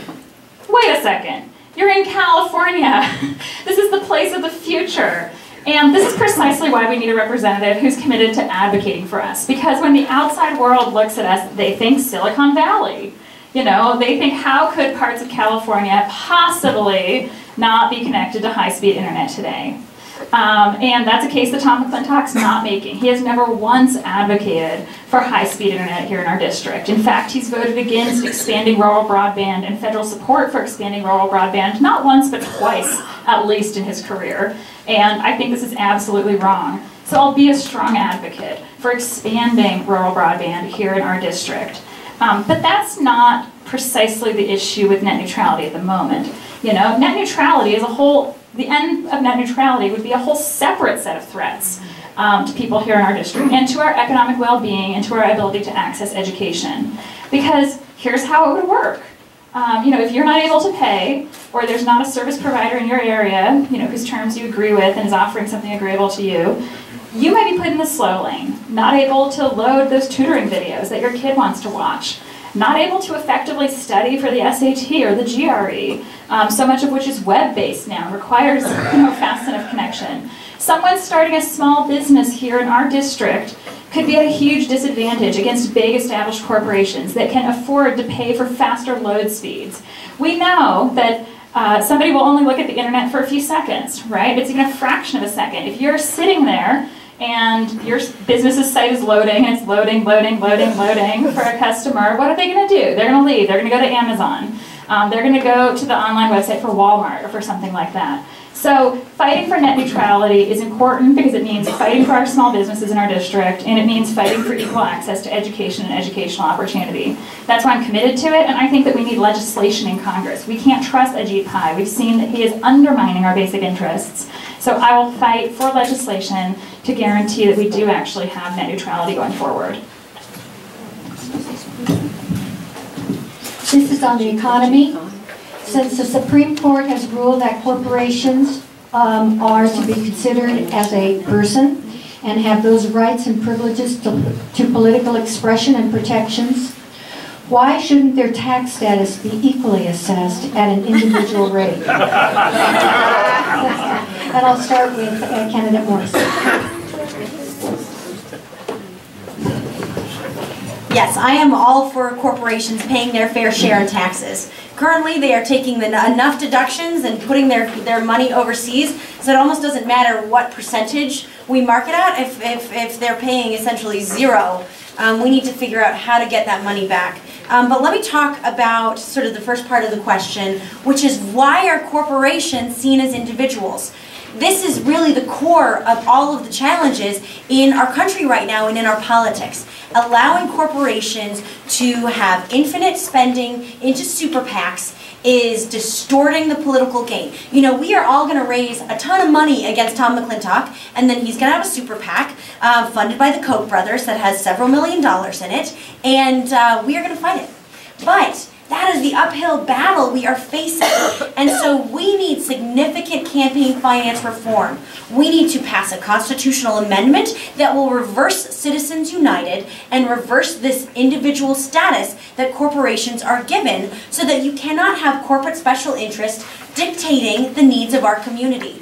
We need to have smart campaign finance strategies. I would love to see, you know, our FEC airwaves are public. And so why don't candidates have a free ad as just an automatic part of having a certain threshold in your campaign? Why don't we do something like Portland, where you know, you can get matching public funds if you can get $450 contributions to your campaign, and then that's it for your entire campaign.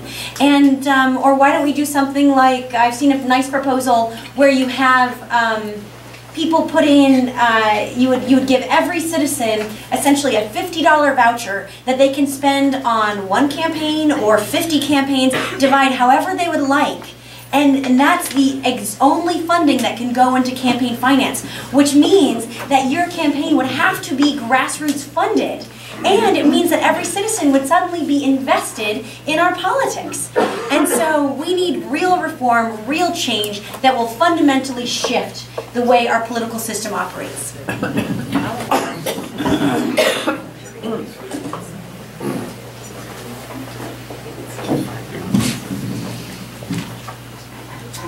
Yeah, so I absolutely agree that the fact that corporations are now considered people distorts our political system in terrible ways, but it poses other threats to us too. I mean, can you believe that we live in a world where now corporations can have religious beliefs and they can potentially discriminate against employees, refuse to serve customers based on their religious beliefs? You know, can you believe that we live in a world where, in theory, employers and corporations can have beliefs that can lead them to deny the women working for them really important access to health care services, to contraception? I think that that's absolutely wrong. I also think that there's a really problematic muddling of our tax system right now. I mean, we all know that the tax code is incredibly complicated. I think we've seen that in the bills that are being discussed right now. Obviously, we need corporations to be paying their fair share.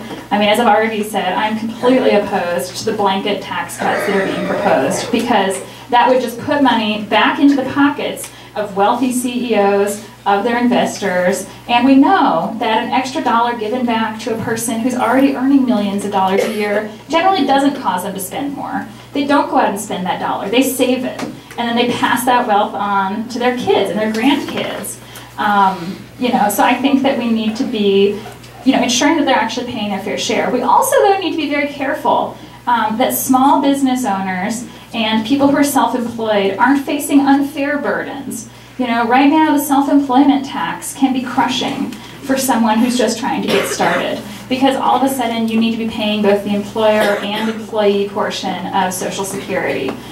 So we need to be careful to separate our very small businesses and the people who are just getting started from this discussion about the big corporations that are already aggressively working the system and employing lawyers to get down to paying close to no taxes in some cases. So those are some of the distinctions that I would draw as we move forward. Thank you. Last question.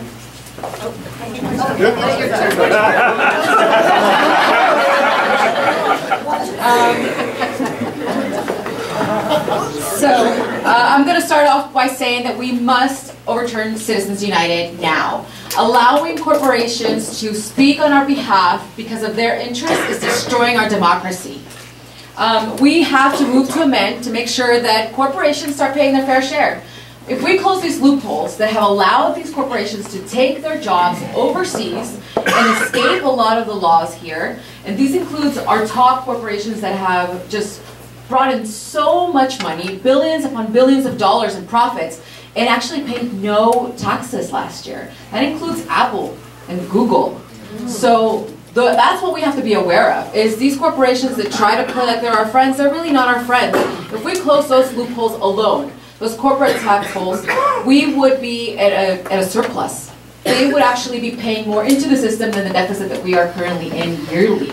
So that is something that we need to talk about right now. The other thing is, yeah, corporations shouldn't have a say in what I eat and what I wear. And right now, our government, our elected officials have been bought out by the highest bidder. And it's not us. My $5, my $2 doesn't make an impact on anything. So I have made an oath, I have taken an oath to not take any corporate or lobbying money, period. I want to change the game starting right now. I don't want to go into Congress first by raising hundreds and thousands of dollars and owing those PACs any favors. I want to go in there because Joe gave me $1, and I'm going to think about Joe when he doesn't have health care and the health care bill for Medicare expansion for all is at my desk. And that's exactly what we need to do. I am committed to following through with publicly funded elections. I have been committed to making sure that I fundraise just enough money to get me around this district, which most of the time when asking for money, it'll just be gas money. Because that's what it really takes. You know, it really has come to a point where regular people are not supposed to run. I'm supposed to go home right now and give up because I'm not supposed to be fighting and taking on someone like Tom McClintock, but that ends in 2018.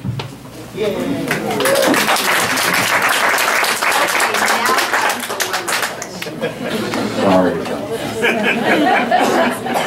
Here's a foreign policy question, starting with candidate Bateson. Should the U.S. continue support for and involvement in Yemen, which includes airstrikes on the Yemeni people and the Saudi blockade, which is producing massive starvation and a cholera epidemic?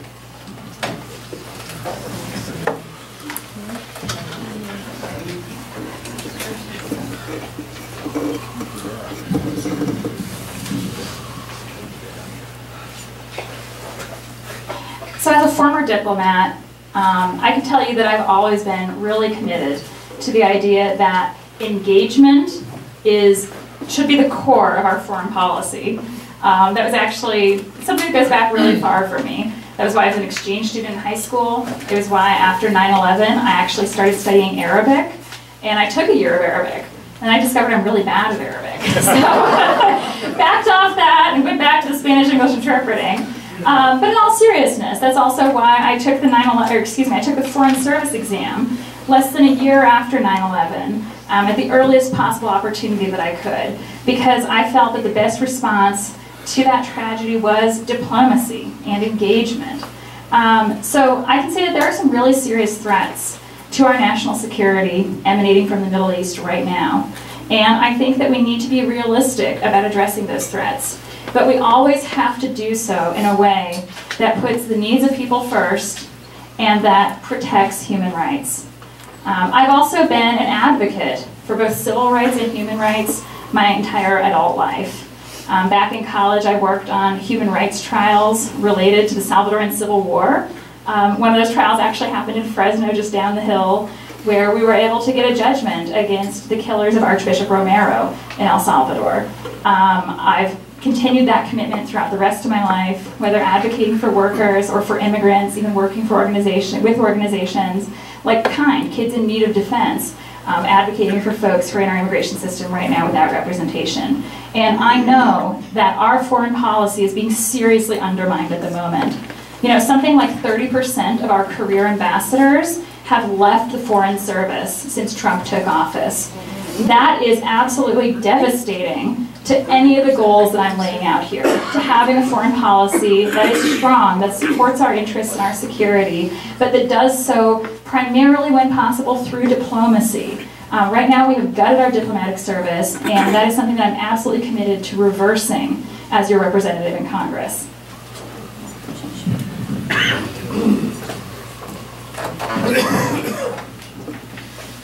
So sometimes when I speak to people, I talk to them about why I'm here in the United States. And as I mentioned earlier, it's not the choice of refugees to go to other countries to seek refuge. We are displaced. In my country, just like it's happening in Yemen and many countries throughout the Arab nations, is the USA has come in and imposed their views on whatever policy and whatever government they see fit for that nation without really asking the needs of the people there. What I know is that the US right now, and it has really escaped diplomatic solutions because they're retrenched on their hard policies and whatever profits they see here in the United States. And we have a lot of Democrats too who have funded wars, who have voted to go to wars, who have voted to start putting new bases in other countries that we shouldn't be involved in because it makes them a nice profit. And we have senators in California, we have Congress people in California who made millions off of this. We had a vice president named Cheney who made millions off of this. So we really have to start looking for diplomatic solutions. The money that we're investing in a lot of these wars comes from our budgets for military. And if you look at our spending right now, it's over 56% of that. And all of that money is mostly going for new missiles and new weaponry. And barely, I think it's less than 1% of that budget actually goes to our military people. And that's exactly what's happening. We're going into countries like that. We're not doing it because it's out of the kindness of our heart. We're doing it because it is tactical. We are seeing that it is something that we can impose on other governments. And it's the same thing that we've seen decade after decade with Palestinian-Israeli conflict, and we're seeing it in Yemen, and we saw it in Syria, and we saw what happened with Gaddafi. And it's creating instability in those nations that's just creating generations and generations of hate.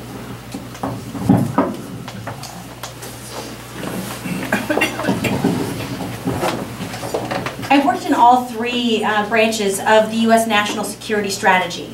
That's defense, development, and diplomacy. These are written out in the strategy as equal pillars of a stool. And currently the administration is basically trying to cut off two of those three pillars and put all of the emphasis on defense without recognizing the critical need and preventative measures of having development and diplomacy. Yemen is a really interesting example of this. You cannot bomb away an ideology. Terrorism is an ideology, and it is bred when people are frustrated and angry when we have civilian casualties in these wars. It breeds more enemies. Insurgent groups and terrorist groups tend to actually use international development tools to try to recruit and win over populations. You're seeing Hezbollah and Hamas use microcredit and job creation and access to clean drinking water to try to win over populations.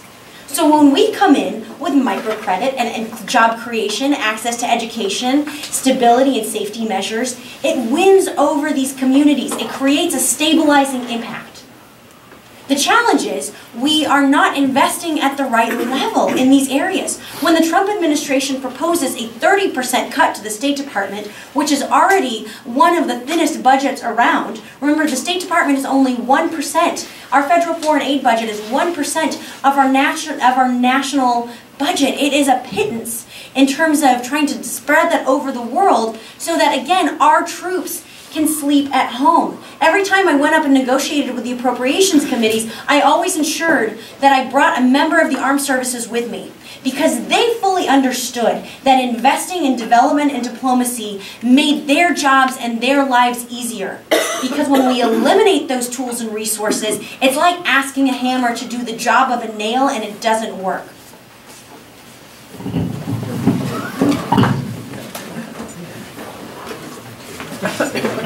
Okay, how about a big hand for all this?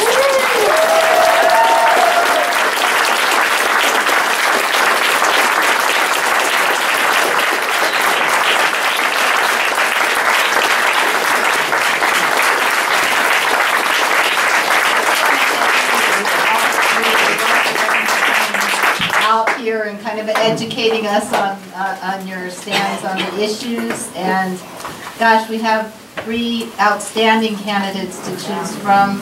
It's really going to be difficult. You're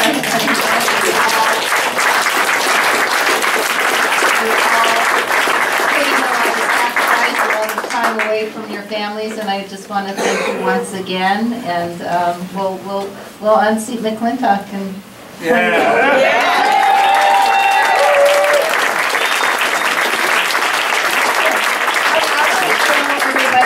My husband's shirt tonight. I love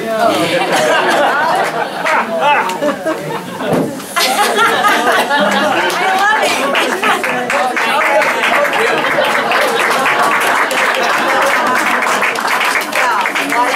you have an answer for me, John? There is no answer. Why should we vote for him? So, That's what I thought. There is so, no answer. It's a question with no answer. so thank you all for coming out this evening, and I hope it was really helpful for you in making the determination. This has all been filmed, and we'll have somewhere on the group Facebook pages how to access the video when you're all done.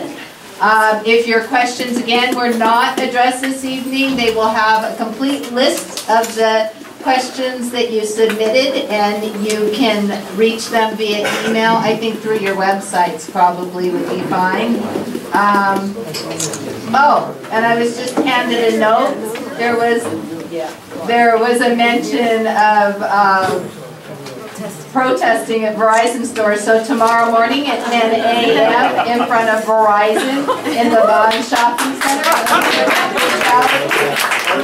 And finally, I just want to urge you all to get out the vote. We'll be having a voter registration campaign. If you're interested, I think there's someplace back in the back of the room to sign up for information.